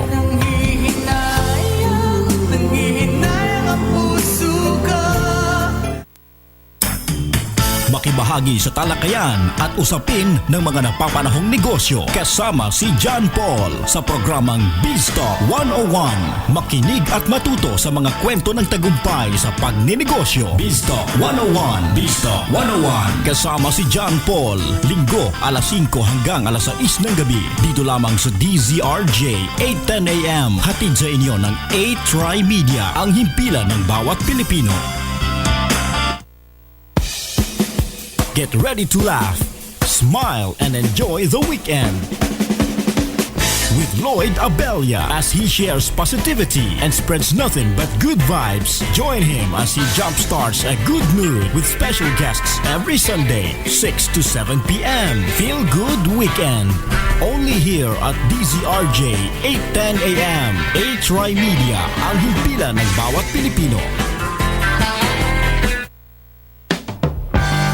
Makinig, makikanta at makijam kasama ang nag-iisang Percy Lapid. Muling balikan ang mga masasayang kanta kasama ang iba't ibang mga musikero na maghahatid sa inyo ng mga magagandang tugtugan at awitan na siguradong kukumpleto sa inyong gabi sa Live Jamming with Percy Lapid. Tuwing Linggo, alas 11 ng gabi, dito lang sa DZRJ, 8:10 AM. A-Try Media, ang himpilan ng bawat Pilipino. This program is brought to you by A-Try Media Pro Incorporated. Alright. So Blast, we are back here in the School of Life Radio with the 10 outstanding HR students of the Philippines. Tatlo lang po sila mga kaibigan, hindi puro kasya ang 10 dito sa ating studio ngayon. Before we continue, we just wanna greet our Facebook Live viewers right now. Si Lucas Bonifacio, Paulo Fernando, Jennifer Rabi. Hey Jenny! Plus, nakikinig sa atin at nanonood ngayon si Jenny. Lagi mo naman kaming iniwan, Jenny. Kaya nga, si Jenny po mga kaibigan ay meron pong wedding hosting ngayon kaya wala po siya sa show. Ang aking kaibigan na si Vic Garcia, Marvin Capili, Mac, Lorenzo Obando, Miguel Christian Manyo. Siyempre, mahal na mahal ka na anak mo, Blas. Si Candice Megan Tangkilot, Mara Sheng, so proud of you, Jean. Sabi niya. Si M.A. Buendia, hi M.A., we wish to have you back in the show again. Ang friend ko na si Roan Agpalo Silverio, hi Roan. Si Graciel Teves Tolentino, ganda ni Ate Jessa. Wow, okay, si Jomo, nanonood din. Hi Jomo. Si Alvaro Patos, estudyante namin sa Fire Fieldfield. Si Yeseli Ann Alo Gutierrez, yes naman. At of course, ang aking mahal na ina. I love you, Mommy. Beth Gonzalez Ordonez. Siyempre si Martin Berberabe, Risa Sioson at Mika Lucena. Thank you guys for watching. Keep it right in the School of Life. Congratulations, pare. We have 1K views na pala. Wow. Live to, Live. Wow. So 1,000 people have been inspired, motivated, and empowered by the stories of our 3 guests today. So before the break, ladies and gentlemen, we were talking about, we are having a slightly heated and slightly loaded conversation about social media and the youth today. And Erwin here gave us some insights on tech savvy, and just a quick review, the way I understood you, correct me if I'm wrong, is that social media is here to stay, alright? Yeah. Therefore, the youth must not eliminate the use of it, but be more responsible in the way they deal with it. Now, before we transition to our next part, Erwin, can you give us tips on how can we really make sure that social media is serving us its purpose, not to our own detriment? Syempre po, as millennials and as student leaders then, use social media as a platform to influence other people in a good way. And then use social media also to spread out a good news, spread out news that is relevant to the community. and can really help the individuals to grow their personalities, to become more productive individual of the community. Alright, so use the social media for our own advantage, not Yes. for detriment. So kasama na rin dito yung nabanggit na isa sa kanila, Blast, na we have to balance the use of it. Yes. No? Even though social media or technology is there, we should not be servants of technology, but technology must be serving us and giving us its right purpose, and not to disconnect us but to connect us. Because, ladies and gentlemen, I'm always reminded of a quote by Pope Benedict XVI 3 years ago. He said that through technology, we have become neighbors but not necessarily brothers. I have a question, pare. Is there any way that you actually can limit that part? Because here's the thing. Before, during the 2000, there's only a computer, a desktop, and a laptop, and that requires you to connect to a dial-up, which was actually gonna be home-based. Correct? Yes. Now, for God's sake, it's in your pocket. So what is your question there? Are you asking if we have a slight chance to control our social media use or what? Exactly. Now, the question there is it really easy for someone to control themselves if the thing that you need to control is actually in your hand every All day? right, I have an answer to that. We can control it, but I did not say it's easy. Exactly. But if something is difficult, for example, pagda-diet, madali ba mag-diet? But is it possible? No, here's the thing. Mahirap mag-diet, but you have other fast food chains near you. When you're actually hungry, for real, you're gonna go fast food chain. But this because is it's my there. question. Kasi the way I see it, I'm a firm believer that everything can be willed, and once you have willpower, you can overcome everything. That is my personal belief. For example, pare, okay, you're saying... I love this now. You're saying na, it's the way I understood you, correct me if I'm Yeah. wrong, Blast, alright? The way I understand is, if something is out there in front of you, and it is attracting you, you perceive that it is good for you, although in reality it is not. It's not. You don't have control. Is that what you want to say? No. There is certain control, but you need to understand it in a perspective of a person that is actually having it already. Meaning, pare, why will you actually condemn someone to actually use a cell phone? Instead, tell them na lang. No, You're not cell phone. condemning No. na, ha? No. What I'm saying is, Oh. not condemning. What I'm saying is, pare, it's reality that the usage of technology will gonna be more often, more frequent than before. Of course, that is Every true. single day. Yes. And it's gonna be hard for you to tell them, now come on, it's not good. We are not saying that. No, because you need to limit it or you need to be responsible. But it's gonna be hard, pare. What I'm gonna be telling you na lang, or what I'm gonna be suggesting, instead of telling these people na, okay, just limit yourself, you need to control, just make them sure that they see the value of the technology in a different perspective. Of course. If I'm gonna be telling them, what do I get from this phone? All of the information I need for my business is actually in my phone. If I actually need to investigate or I actually need to talk to someone, if I need to be connected with someone, it's in my phone. Yes. Yes. And I think that's the most, instead of telling them what not to do, but what you can do with the technology is the most important All right. part. I guess the common value between our views then is that we have to see the good side of technology and Yes. capitalize on And that. right? market the good side of it, not the bad side of it. Of course. Okay, what are your insights? This conversation is not between Erwin, me, and Blas. But I have a question. Are you guys learning from us? Yes, sir. Alright. Because maganda sa show natin, Blas, we have different perspectives. Even minsan si Jenny kasama namin, we are three people here having three different perspectives. From a perspective of a businessman, Jenny from a perspective of a single mom, and me from the perspective of an educator. Okay? Oh, what can you say about the conversation so far, Jean? And then later on, we'll ask Adrian. Adrian, you talk. Oh, ikaw, Adrian. Sige, ikaw. Adrian muna. And actually po talaga, di po ako engaged sa social media. Kinokontrol ko po talaga siya. Actually, Kinokontrol mo siya? Yes po, How do you do that? Ano po, kasi wala akong phone na maganda. Wala Okay. kang computer sa bahay. Okay. So, ang ginagawa ko po, naglilimit lang ako sa sarili ko. Like tomorrow, 15 minutes lang ako sa shop or 1 hour lang. So, di na dapat lalagpas doon. So, ang maganda sa... Why are you doing that? Because you can actually choose to stay there for more than Opo. 15 minutes, right? Parang po gusto ko lang po maging update po sa klase po namin, sa mga message po sa Facebook. Kasi officer po ko ng org, so marami po nag-chat sa akin ng mga questions. Pero I control them. Parang sabi ko, i-reach nyo ako sa text kasi sa text lang ako na kasi yung phone ko siya maganda. I have a question, Adrian.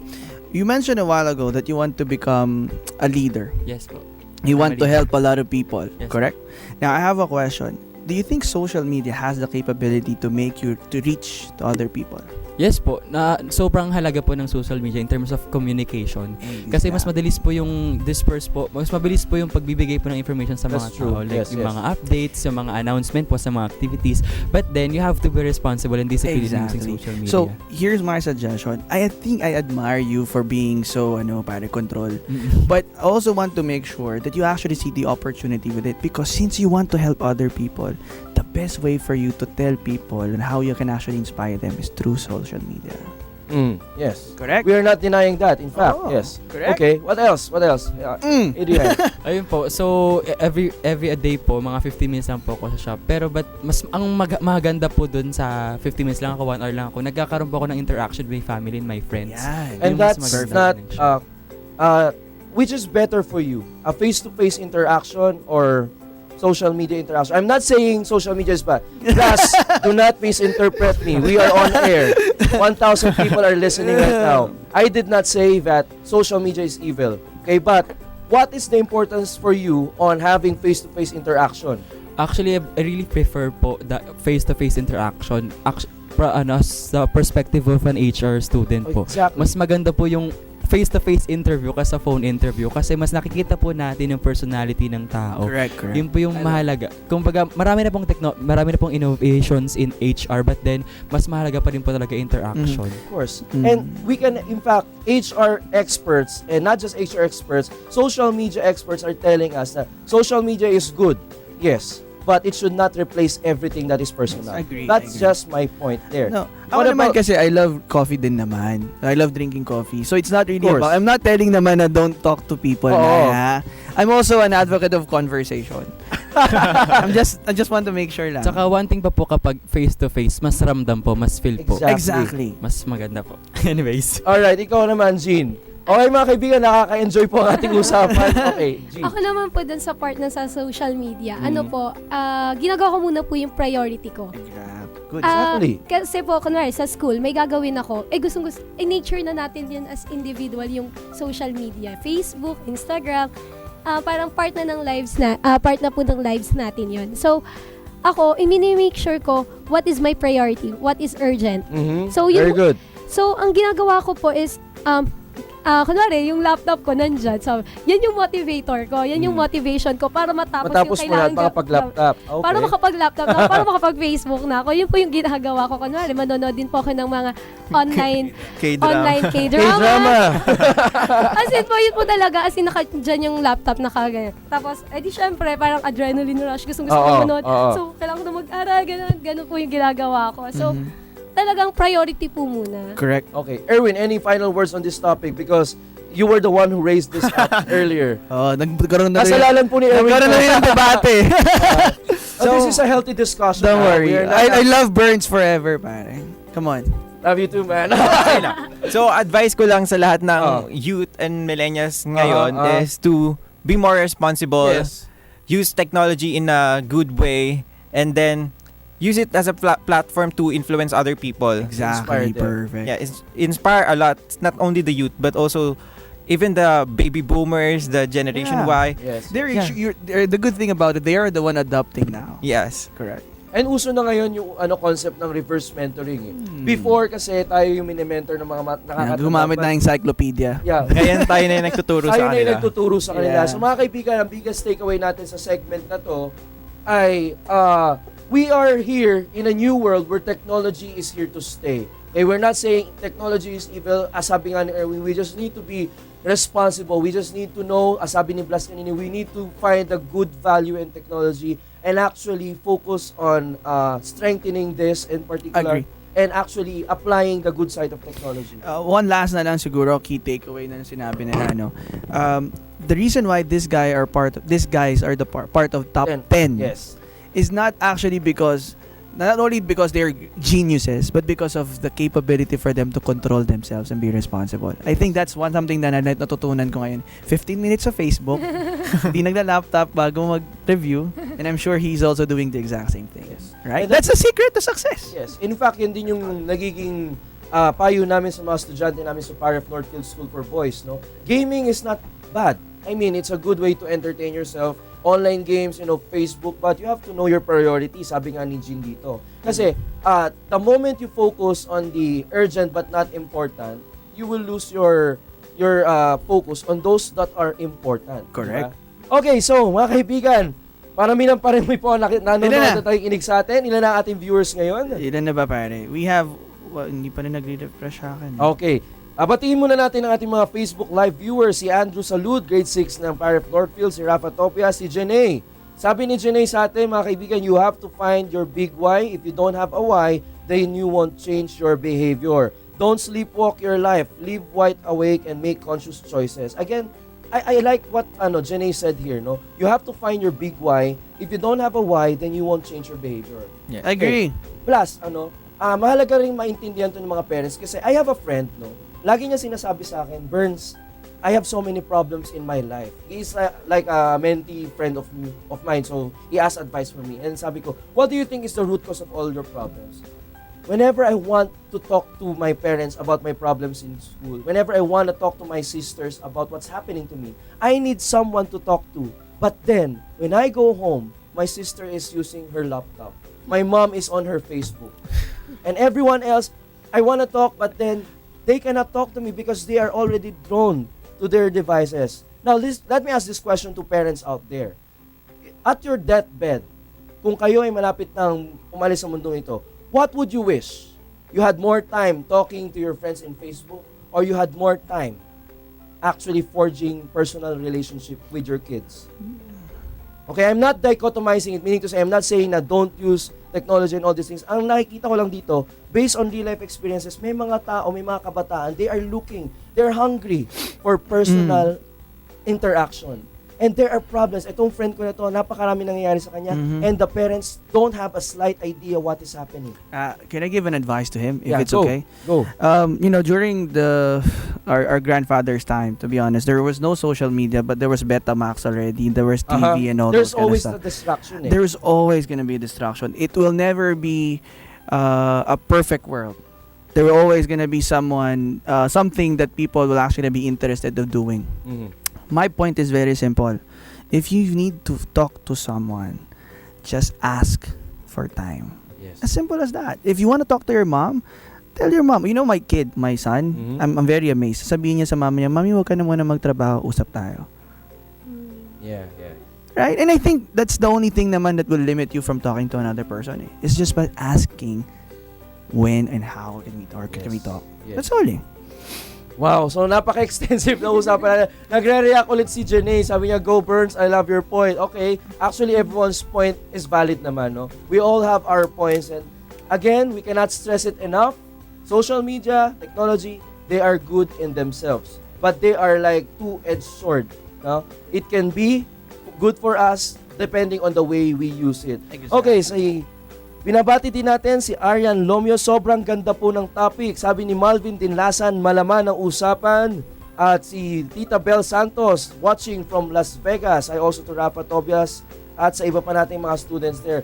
Alright mga kaibigan, hindi ko namamalaya na 30 minutes na lang pala tayo. Okay, plus, now that we are in the last stretch of our show, earlier off-air, we were talking about letting them ask questions. Yeah, no? sure. Now this is the other way around. Millennials will be giving us questions and we will be giving answers. And we're not the perfect people to Yes. give the answer, by the way. It's just gonna be based on our experience and Yes, idea. that's the All right? disclaimer, okay? So it's up to you guys now to reverse the show and you guys ask questions. And of course, we're also encouraging our viewers to ask questions if they have sa amin or sige. sa mga guests natin. Okay. Siguro po sa inyo po, sir. Sige. Kasi you're at the age na parang transition ng Gen... May underlying Sabihin mo na, matanda ka na, sir. Hindi ako matanda. I'm sorry, I'm 33. Okay, game. Okay. Yun po, nasa transition po kasi kayo nung Gen X at Gen Y po. So, parang nasa middle kayo nun. Yeah. Then parang, how is it po na parang nandun kayo sa middle ng dalawang generation? Oh, how's the feeling I blast love of being in the middle? I love it. You know why? Being young and being not so young. I love it because you can Yes. you can see it very clearly. The two different generation have two different perspective. That's why when I was actually explaining this to you, I'm sure you're actually seeing it in a different perspective. Ako kasi nakikita ko, nasa gitna ako eh. Yes. I'm seeing that the generation is already growing. I'm seeing the parents, somehow they're stuck with their own their old generation and the rules, and you cannot tell them to understand because it's two different world before. Understand? So for me, my perspective kasi is that if someone actually cannot understand it, I'm here just to somehow give you my perspective because I can see it happening. Yes. I'm not seeing actually I'm not actually threatened on what's happening with the society, with the technology and all those kind of stuff. You know why? Because this technology, social media, is creating opportunity around the world. As early as 21, became a billionaire, something like that, 24. And now, because of a simple imagination and a great teamwork, you can actually reach out not only in the Philippines but the rest of the world. That's why I'm loving technology and I'm an advocate with it. But again, we're gonna go back to the same basic. If you're actually gonna be advertising the bad part of the technology side, then you're actually just giving the people away or giving the ideas that how to use it in a wrong manner. Correct? Yes. And that's why I'm sharing a while ago. Siguro the best thing about in my situation is that I tend to have a bit an idea of what you actually can get from this generation and what you can actually get from this generation. Very That's good. It is very advantageous po para sa And Very balanced ang view ni Blast. yeah. Kasi nasa gitna siya. Oh, and hindi pa naman ako matanda. Alright, okay, sige. Okay, ikaw naman, Adrian. Ako na lang muna po. Oh, sige, Erwin. So, since nasa generation nyo po, yung Ako yun Di ba, may yung generation, kanina po, minention natin yung mga problems ng millennials. And then, ngayon po, may question naman po, yung sa generation nyo naman po. Ano bang problema? Ano po yung mga problems nyo na pwede yung, yung mga advantages na pwede nyo i-share sa millennials? Advantages ng ano? Ng pagiging sa generation nyo po. X. Ng Generation X. Wow. Okay. Before kasi everything was not handed over. Okay? Everything we need to work.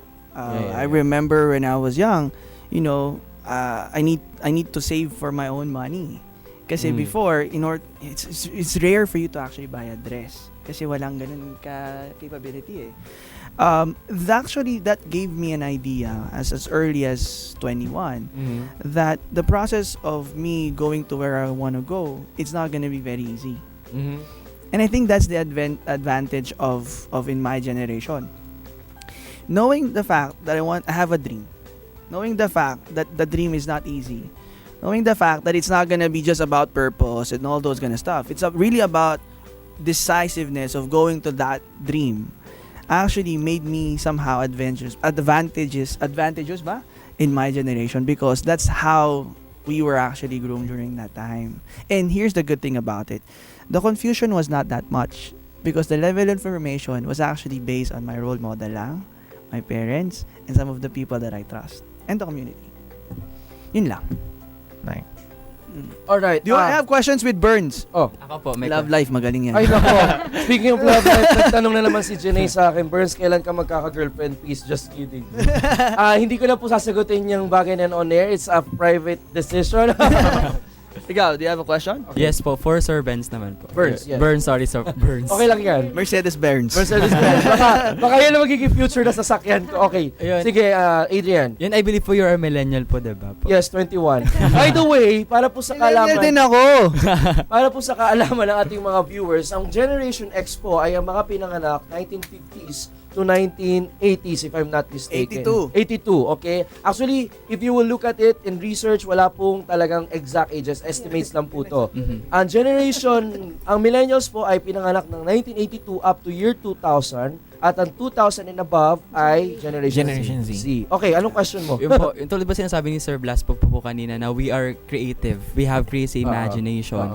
Now, as a millennial, how are you sharing this creativity and imagination to the other generations like Generation X, baby boomers, like, di ba po? Kasi po, kami po millennials, and paano po namin ibibigay po sa kanila yung, ano pong approach namin para ma-share po sa kanila yung perspective na meron po kami. Okay, are you asking me anong platform ang ginagamit ko to share my advocacy? No, so matatanda daw. Sa ano po? As a mga matatanda, as a motivational speaker, I have spoken to thousands of audience for 6 years, different ages. And I remember before giving a talk, and I remember giving talks to older people. I'll give you one example. When I was in third year college, I gave a talk to all public school teachers of Pasig City. The topic was how to use technology in the classroom. So, I mean, these things are new to them. They were not aware that people can take online courses in Coursera. Most teachers were not aware at that time that they can actually put their lesson plans and things in a site called Edmodo. They are not aware that there are apps like Khan Academy which could make their instruction creative. So, yun yung mga ginawa ko na talks before. And whenever I give talks, I always give options depending on the audience. How can they creatively do their job? And now as a teacher, that's what I want to learn.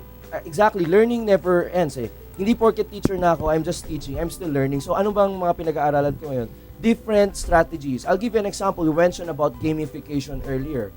Okay? So in our school, in Paref Northfield School for Boys, I had a gamification for our recitation. So how did I do that?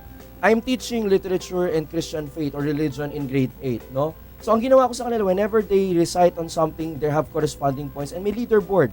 It's like they are having class at the same time, meron silang mga positions na ina-aspire. So, since religion yung tinuturo ko, kapag let's say, I'm just giving an example, naka 5 points sila sa recitation nila on that day, they will be hailed as servant of God. And then next, they will be blessed. And then up to saint. Kaya nga yung mga bata, parang sinasabi nila, #banal. Yung mga ganyan. So, I mean, creativity is not just, it's mostly on technology, of course, but it's also on strategy, on how you deliver your message. For example, when I give talks, no, I give talks to students, I study different strategies. Anong jokes ba yung gagana sa kanila? Anong videos yung mas magre-resonate sa kanila? What approach would better work for them? Should I have an energizer before my talk? So this nitty-gritty details, I think that's how I express my creativity as a millennial. Yeah. And of course, startup na pinaplano namin ni Blas, we are actually thinking how to creatively market our product. Our product would be podcasts. No? So ngayon dito sa Philippines, we don't have a very big podcast consumer market unlike in the United States. Yeah. But we see a potential. Pocholo Gonzalez is seeing a potential that if we start producing podcasts here, after all, Creative Voices Production is our is like our home organization. No? We do voiceovers, we do hosting and all that stuff. So how can we creatively capitalize on that market? Yeah. So I guess that's how we express our creativity. Can I add to that if it's okay? Okay lang ba, pare? Yes. Before we go to our last commercial Okay, break. so your question is how can we actually work with the tama? Okay, first that I can suggest to you is simple. Number one, always remember these people are experienced. Yes. And since they have experience, you might want to actually understand their perspective. And here's the thing, when I say understand, you need to understand how they work. They were actually trained to tell you what to do. Period. Alright? That was actually our programming before. Papaluin ka pag hindi eh.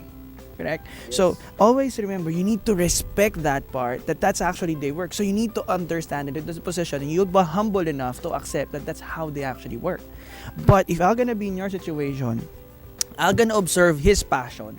I'm gonna observe his ideas. I'm gonna be talking to him over a coffee and tell them, sir, ano ang perspective mo dito? So I can download that in my mind. Second is, the moment I have this, I'm gonna give you at least a good 5 year. Talk to this, at least 5 to 10 of these people.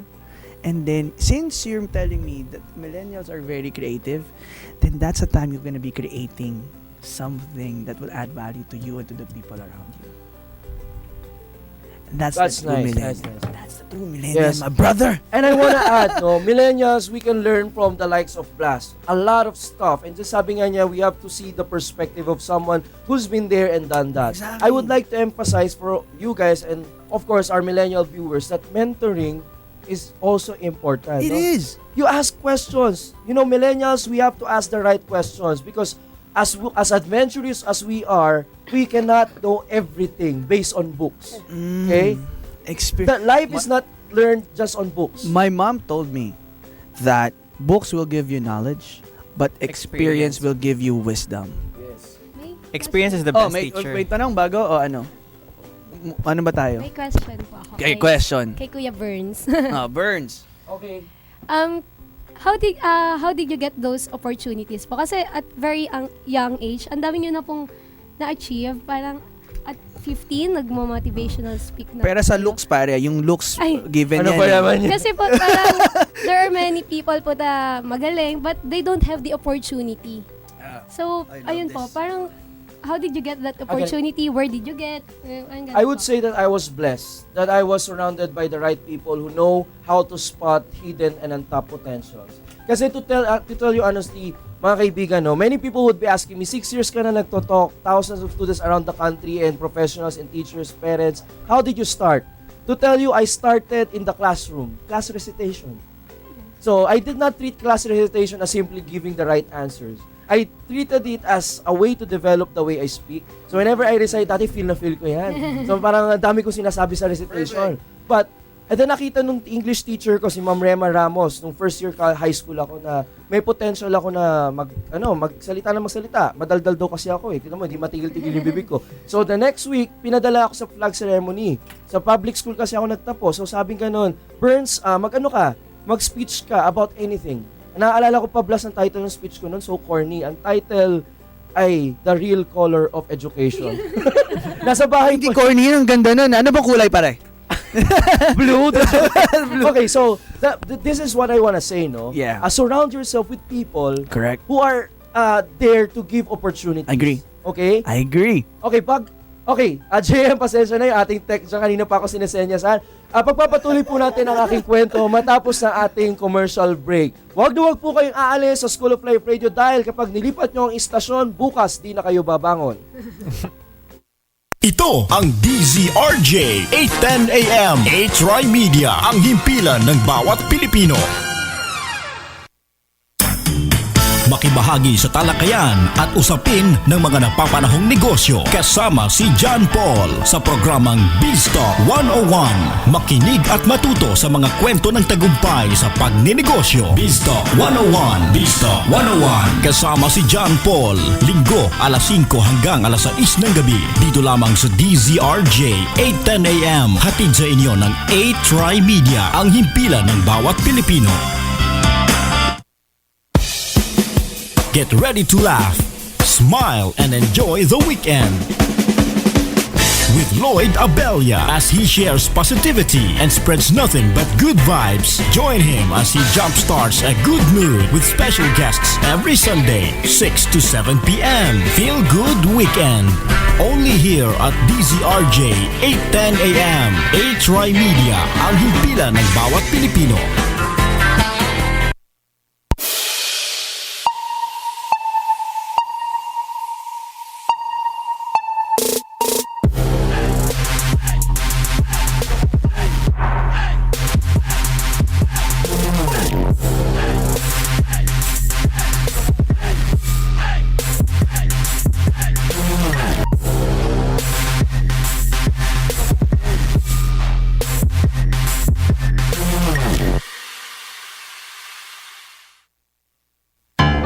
Uy, si Miss. Unang tingin pa lang, puti na. Kinis pa. Nag-Myra Vita White Hand and Body Lotion kasi. May vitamin E beads and natural plant extracts that help nourish skin deep inside for a healthy white glow. Puti at kinis, Ay! hanggang malapitan. Yala na. Healthy white glow sa Myra Vita White Lotion. Yan ang alagang holistic by Myra. Trusted quality healthcare. Unilab yan. Tsahtsahin mo, baby! Ang programang sagana sa mga bagong impormasyon at dagdag kaalaman sa ating kapaligiran. Naghahatid ng mahahalagang mga balita at una ang public service. Tsahtsahin mo, baby! Kasama si Jimmy Morato. Lunes hanggang Biyernes, alas 4 hanggang alas 5 ng hapon. Dito sa DZRJ 810 AM. Hatid sa inyo ng 8-Try Media, ang himpilan ng bawat Pilipino.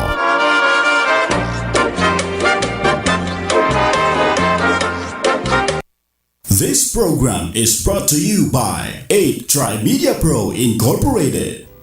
Alright mga kaibigan, Luzon, Visayas at Mindanao, oras sa buong Pilipinas, 45 minuto makalipas ang alas 11 na umaga. We still have a little time remaining, at earlier we are talking about, ang tanong sa akin ni Jean ay, Can you repeat the question? How did I become a motivational speaker? Off air, we were talking with Blas, and Blas, can you give a summary of what you told us off air on how to spot and attract opportunities? It's actually more an attraction, like I've said. Your heart, I want you to imagine this. You are an energy. You're a ball of energy. Yes. And you actually attract things that you actually feel. And emotion is the one attracting them. So when you're happy, normally great things happen. When you're sad, bad things happen. It's the exact same thing with the opportunity. When you know that you want to have this opportunity. Like for example, you want to become a speaker. And you think about it, you prepare yourself, you work hard every day. Even there's no people, you're actually already talking in your bathroom while you're actually having a shower. Eventually, you're gonna be attracting a person like Burns that will actually gonna mentor you. That's how it works. So for me, why I'm actually connected to some businessman, not because I'm a great businessman, because I want to become a great businessman someday. And these people are just, I was talking to Mr. Robert Yopanco recently, one of the owner of the biggest zoo. I don't know the guy, but somehow I got there and I somehow saw his perspective. It's the exact same thing with you guys. Huh? Now, go. Yeah. Another thing na ano nga doon, di ba sinabi ko sa kanila kanina, I don't know if nakalimutan ko na tuloy ko off air ko ba sinabi on air na when an opportunity arrives, seize it because you may not pass that way again, di ba? And then sometimes you would be scared, no? This is something new for me. Guys, you will always have your first time in your life. And the best thing is that you just launch yourself out there. When I remember the first time that I have given a speech, nanginginig ako, gumaganyan yung papel sa harap ko. But then when I started speaking there, everything just fell into its proper place, and I don't know, I just got invitations from different schools, organizations asking me to speak. And I realize now that as a speaker, the most important part is your story. Okay? Yung pinaka-importanting parte ng iyong buhay ay yung inyong storya. So always be aware. Mga kaibigan, if you want to inspire people, reflect on your stories. Exactly. Di ba minsan kasi sinasabi natin, ang bigat ng pinagdadaanan ko ngayon, ganito, ganyan. Guys, that's part of your story. Kahit anong nangyari sa'yo, whatever failures you had, that's part of your story. You take note of these stories because one day, pag napagdaanan mo na lahat yan, you would be standing before thousands and telling them, this is my story. This is how the Lord has blessed me. This is how I chose to get out of the darkness and into the light. Something to that effect. Kumbaga, remember, ano ba yung natututunan mo? Kaya nga kanina, Blas, gusto kong tanungin sila, ano ba yung mga naging challenges nila, no? Sa kanilang buhay. And in fact, one of our viewers here, si Jules Lahom, okay, sabi niya, question po for the students. Since pinag-usapan na rin naman natin yung trial, ang sabi ni Jules dito ay, how will you handle the pressure, okay, of being interviewed for a job as an outstanding HR student? Will there be intimidation? Kumbaga, ang tinatanong niya dito is, how will you face your fears in being interviewed? Okay? So, it's a very practical question, I guess. Yeah. Can we have someone to answer that question? Sige, Jean. Kasi po, one thing na natutunan ko sa pinag-OJT-han ko last time is that ang interview naman, it is not to, para makita yung galing mo eh. It is to show yourself. Yes. Again, yung storya mo. Yes po. So, the story would matter. Be natural. So, ako po, pag ini-interview lang ako like this, hindi na po ako ganun nag-prepare. Yung parang, prepare na parang may script, but be natural. Kung ano yung hinihingi ng sitwasyon, yun yung ibigay mo. Exactly. Very good. And of course, practical tips sa lahat po ng mga nag-a-apply ng trabaho. Whenever you enter a job interview, tama sinabi ni Jean, from the perspective of HR practitioners, we don't necessarily look for intelligence. Yes. We're looking for attitude and competence. Dalawa po yan, character and competence. Remember the word STAR. S-T-A-R. Interviewers would always ask you the STAR. Situation, task at hand, action, result. Ano yan? Don't expect to ask, anong alam mo sa, of course, tatanungin ito, anong alam mo sa trabaho ina-apply mo. They would be asking you, what was your most challenging leadership moment? That's the situation. What did you have to do? That's the task. What did you do and what was the action? So that's a practical tip. And now, how would you deal with this? Plus, for example, nag-fail ka, hindi ka natanggap sa interview. Again, just continue. That's part of your story. Exactly. Diba? At the end of the day, when you're sharing your story, not necessarily as a speaker, whatever you may be, and then you would be inspiring others because they would be seeing a man who faced different trials in life, and now he is standing here as a successful man. He overcame all of these trials. Alright? So, Erwin, any insights on that? If you have the vision kasi, if you have a vision and then you really love what you're doing, you're passionate about it, and then one day, bari-reach mo din yung goals na gusto mo. And then, dun sa question naman ni Jules na, as a student leader, paano namin hinahandle yung interviews? Ayun, just be unique, just be yourself, and always do your best. Although you need to, you really need to prepare, you need to compose yourself. Yes. Pero let your personality shine every time you're Your being authentic interviewed. self. Yes. Ikaw naman, Adrian. Yun po, I just want to share po yung experience ko kahapon kasi po in-interview po ako kahapon sa Wow. isang company. So, ang ginawa ko lang po is being true to myself and hulaan niyo po kung ano pa sinabi sa akin interviewer Ano after. sabi sa'yo?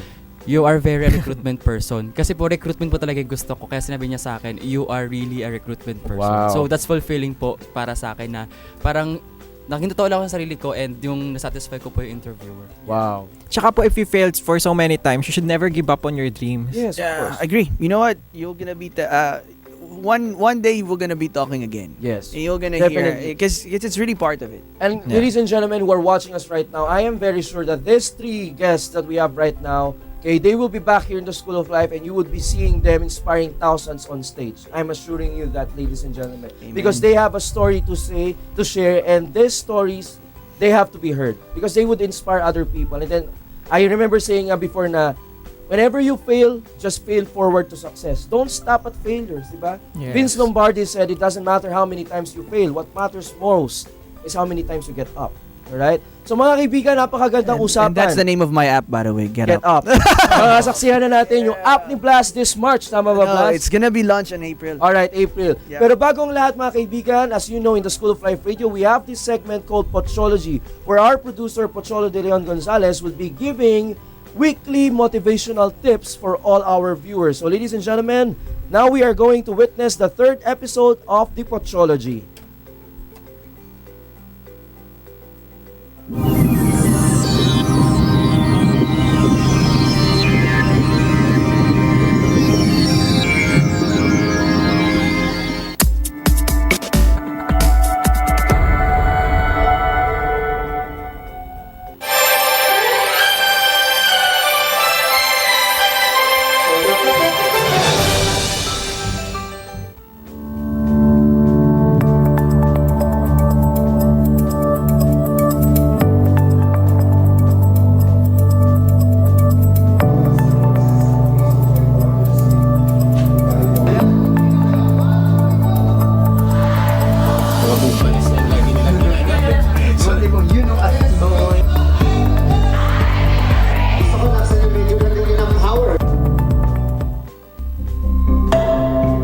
Be inspired. Be motivated. Be empowered. For a few minutes each day, the Pochologist helps you discover your potential and bring out your greatness, igniting your passion and developing your skills. Pocholo Gonzalez is your Pochologist, your mentor, and your friend in the School of Life.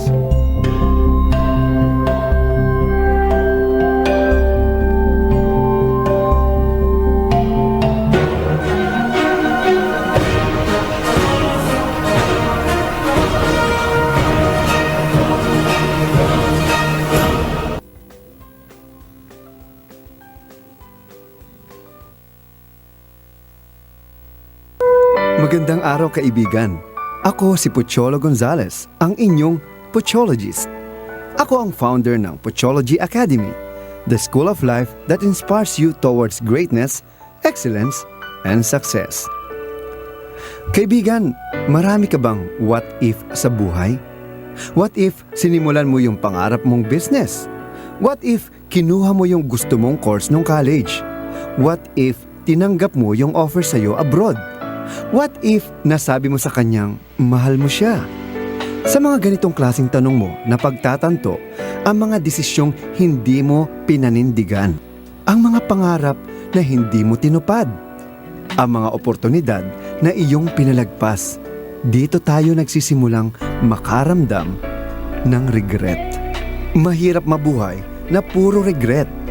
Matatrap ka sa mga tanong na hindi mo naman masasagot dahil hindi mo na pwedeng balikan yung oras na sinayang mo.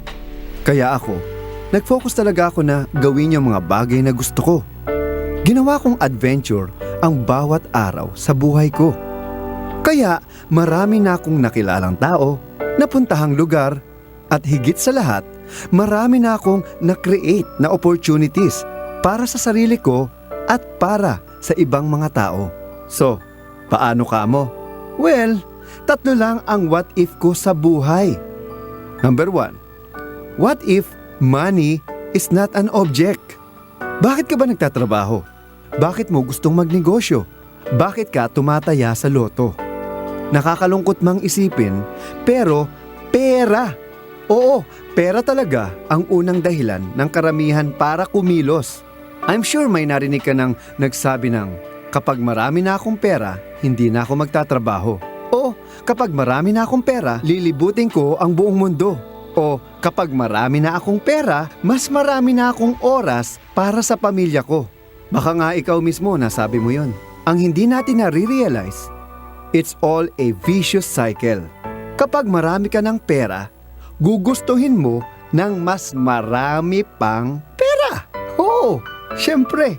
Oh, sige kaibigan, may aaminin ako sa'yo. Alam mo ba na sa dinami-dami ng lugar na napuntahan ko dito sa Pilipinas at maging sa abroad, karamihan doon ay narating ko ng libre, free. Oo, isa yan sa perks ng pagiging isang motivational speaker. Nakapag-travel ka na, nakapag-inspire ka pa. Ang punto ko lang naman huwag mong gawing pera ang motivation mo sa mga bagay na ginagawa mo. Mag-focus ka sa pag-discover ng iyong passion. Kasi if you live for your passion, money will follow. But if you live for money, your passion may never follow. Number 2, what if you don't care what other people think? Siguro nga, next to money, ang opinyon ng ibang tao ang nagdidikta kung paano ka kikilos at mamumuhay. Ikaw ba, ilang beses mo nang pinigilan ang sarili mo na gawin o sabihin ng isang bagay kasi iniisip mo baka mamaya sabihin nila? Pero kung iniisip mo, ano nga bang pakialam mo sa sasabihin ng iba? Bakit kailangan mong matakot sa sasabihin nila? Ano nga bang pakialam mo sa sasabihin nila? Aba, magpasalamat ka't pinag-uusapan ka nila dahil ibig sabihin, may epekto ka sa buhay nila. Ganito lang kasimple yan. You can't please everybody. Kahit gaano pa kabuti ang ginagawa mo, may ku-question pa rin dyan. Kahit marami kang natutulungan, may magkikritik pa rin sa'yo. Huwag mong sayangin ang energy mo para magpa-apekto sa kanila. Mag-focus ka sa mga tao na pwede mong matulungan. Tandaan mo, other people's opinion about you does not have to be your reality. Number 3, what if you don't have to prove anything? Ano nga ba ang dapat mong patunayan? Na mas magaling ka? Tama ka? Na kaya mong higitan ang nagawa na ng iba? Naintindihan ko na minsan, gusto ko rin namang maramdaman na naa-appreciate tayo ng mga tao sa paligid natin. Na yung talent at effort at panahon na binubuhos natin sa isang bagay ay may kabuluhan. Pero ang tanong, kailangan bang ibang tao pa ang makapansin yan? Kailangan ba ibang tao ang magsabi na maganda ang ginagawa mo para masabi mo sa sarili mo na maganda nga yung ginawa mo? Alam mo ba kung sinong number 1 fan ko? Baka magulat ka. Siyempre, yung sarili ko. Kapag gumagawa ako ng recording o ng website o ng poster, kinokongratulate ko ang sarili ko for a job well done. Bakit naman hindi? So, sa ganung paraan ko natutunang itaas ang standards ko. Oo, yung standards ko. Alam mo magkaiba ang standards sa goal kasi dapat mas itaas mo ang standards mo kaysa sa goal mo. Kasi kung mababa ang standards mo, yun lang ang mararating mo. Ang goal mo hindi. Pero kung mas mataas ang standard mo sa goal mo, automatic yan, mararating mo ang goal mo. You can be your own worst critic, but you should always be your greatest cheerleader. Kaya kaibigan, palayain mo na ang sarili mo sa mga what if sa buhay. Isipin mo, what if you're going to die tomorrow? O kaya mamaya. Wag naman sana. Balang araw, that tomorrow will come. Sa huli, gusto mo ba ng buhay na puro regret o buhay na puno ng adventure? Sana marami kang natutuhan sa araw na ito. Mag-comment ka lang sa video na ito at i-share mo kung ano ang iyong natutuhan. Muli, ako si Pocholo De Leon Gonzalez, ang inyong Pochologist na nagpapaalala sa inyo na do great and be great. Maraming salamat sa iyong panonood.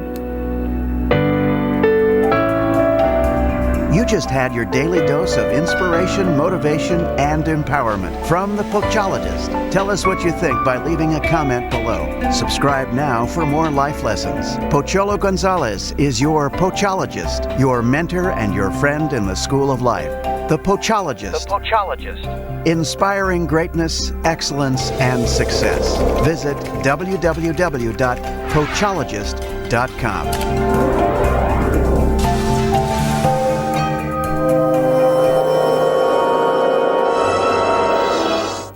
Alright, so anong narinig ko yun? Anong nangyayari sa atin? Sa ating po nasaksihan mga kaibigan, mga kaklase sa buhay, ang weekly dose of inspiration and empowerment na nagmumula sa ating voice master, ang ating mentor na si Pocholo de Leon Gonzalez ang nagpasimula na School of Life Radio. And we are still here with the 10 outstanding HR students of the Philippines, Erwin Marasigan, Jean Gutierrez, and Adrian Joseph. So guys, what can you say about that video? Any reflections or learnings from what Pochologist has imparted us today? So, ako muna pa. So, ayun.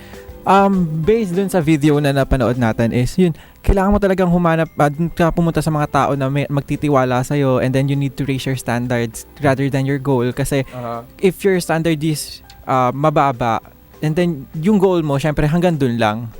Kaya kailangan mong i-raise yung standards mo sa pinakamataas na gusto mo para ma-reach mo yung pinakamataas na goal mo din sa buhay. And then, you know, yung sabi nga din kanina na ang number one fan ko talaga ay sarili ko. Syempre, ewan ko lang talaga bakit ganun talaga tayong mga tao na dapat yung number one fan natin is yung sarili natin. Kasi dapat magtiwala tayo sa kakayanan natin, sa mga ability natin para mag-survive tayo dito sa mundong to na napakaraming competitive na tao, madaming challenges.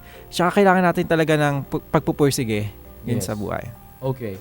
Ikaw naman, Adrian. Yung masabi ko lang po sa video, so overflowing po para sa amin. Yung utak po nananaba na. Ano ba? Nakawatabang utak.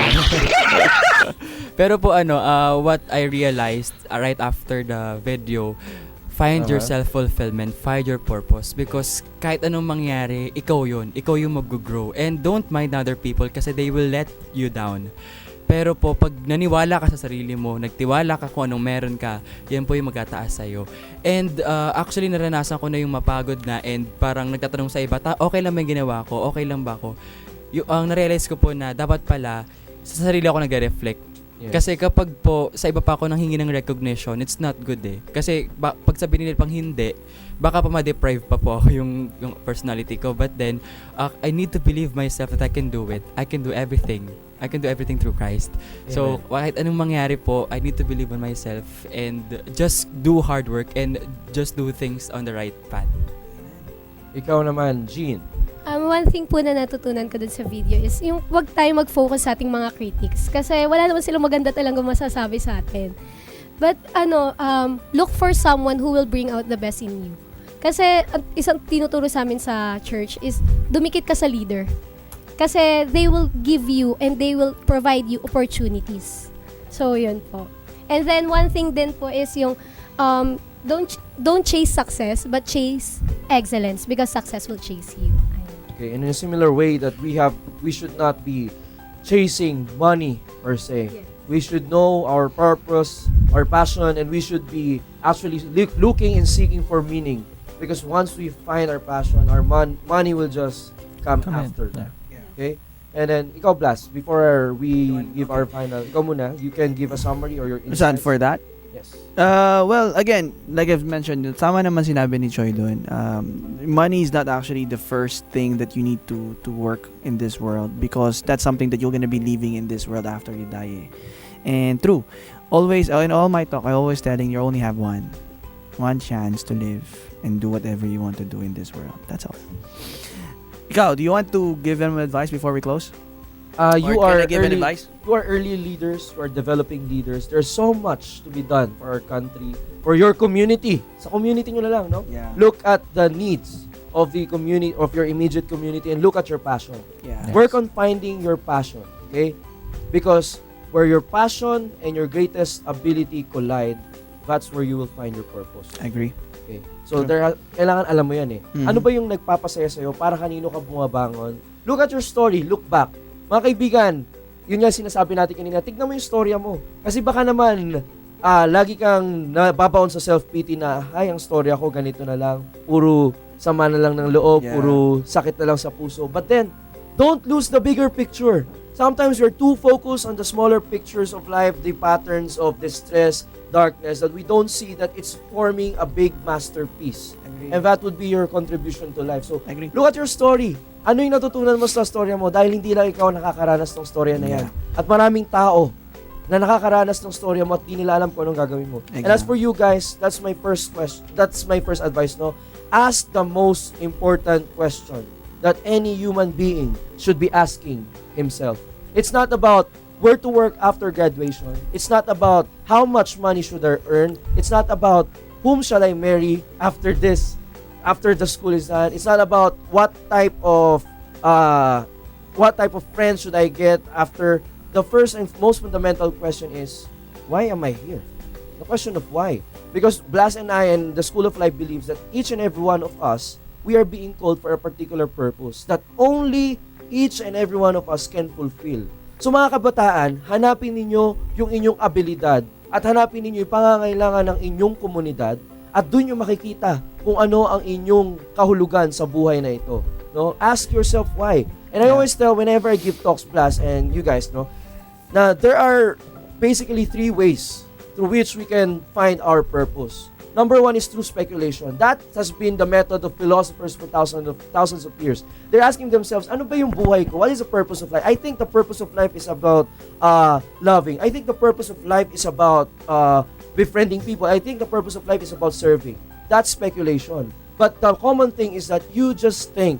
You can never be sure. Okay? That's not I'm not saying it's a bad method, but that's the first one. The second one is experimentation. This is better. You try out different good things and experience life to the fullest, and parang ano yan, I always believe that life is like a buffet. Pag pupunta ka sa buffet, di ba, kukuha ka ng pagkain. At kung ano yung pinaka nagustuhan mo, babalik at babalikan mo yun. And life is like that. You try different good things, and then kung ano yung nag-click sa'yo, kung ano sa tingin mong nagpe-perform ka, kung anong bagay yung you receive more praises, perhaps that's where you are being called. But for me, I'm proposing a third alternative. I always believe that we are creatures, right? And when we say that we are creatures, that tells us, it is implied that there is a creator. Okay? That if we are creatures, there is a creator, and if there is a product or if there is an invention, how would you know the purpose of that invention? You ask the one who invented that. You ask the one who created it. And for me, the better alternative that I have done always in my life is to always ask God, day in and day out, in whatever I do, Lord, how am I going to bless your people through the talents that you have given me? Exactly. Lord, why am I here? Lord, what should I do? Lord, what is your purpose for me? Because after all, I can create countless of purpose for my own life, and I would end up unhappy. But when I think and when I ask the one who created me, what is my purpose? I think, in my opinion, that's the real key to happiness. Agree. That's how I see it. Yeah, ako naman. Sige. I have a very, very simple request with you guys. Alright? I work in Singapore for 6 years. And I saw how great other countries are. Uh-huh. But one thing that I can assure you, other people leave Philippines and they leave elsewhere, thinking that there's no hope in this country. But I'll be telling you something, this country is really great. We have very loving people. There's a lot of opportunities here. And the only thing that is really lacking in this country is leaders. Yes. That's all. We need leaders like them. And leaders, when I say, these are not leaders that know how to instruct people. Leaders that actually has heart to make inspire. the change. Now, why am I sharing you this is because, the only way for us to move forward is to show people that we can move forward. And the only way for us to show that is for ourselves, personally, to show them that we can move forward. Yes. Now, I know, you heard about things on how to become successful. Trust me, I can tell you I'm not successful yet. Yes, I have multiple awards, multiple recognitions in my companies and all those kind of stuff. But let's put it this way. We'll never measure success. Yes. Success, or the secret to success, is actually understanding that there is a process for it. That when you actually put a seed in the ground, it will take some time for you to put it and it become a tree. Alright. That's actually how life works. Now, my suggestion is very simple. You need to make sure that you sacrifice yourself first now.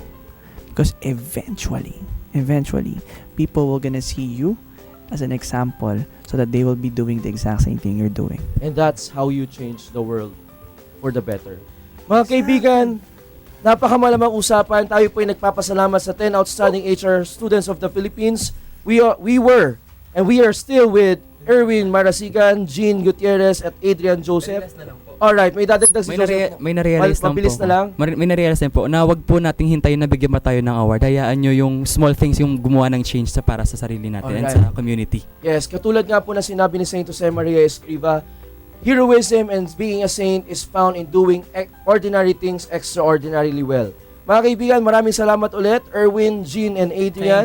At sa mga technical boys natin, salamat Alright, din. JM, maraming salamat sa pagpapasensya. Mga kaibigan, mga classmates sa buhay, 2 oras ng inspiration, motivation at empowerment po ang ating pinagsamahan sa araw na ito.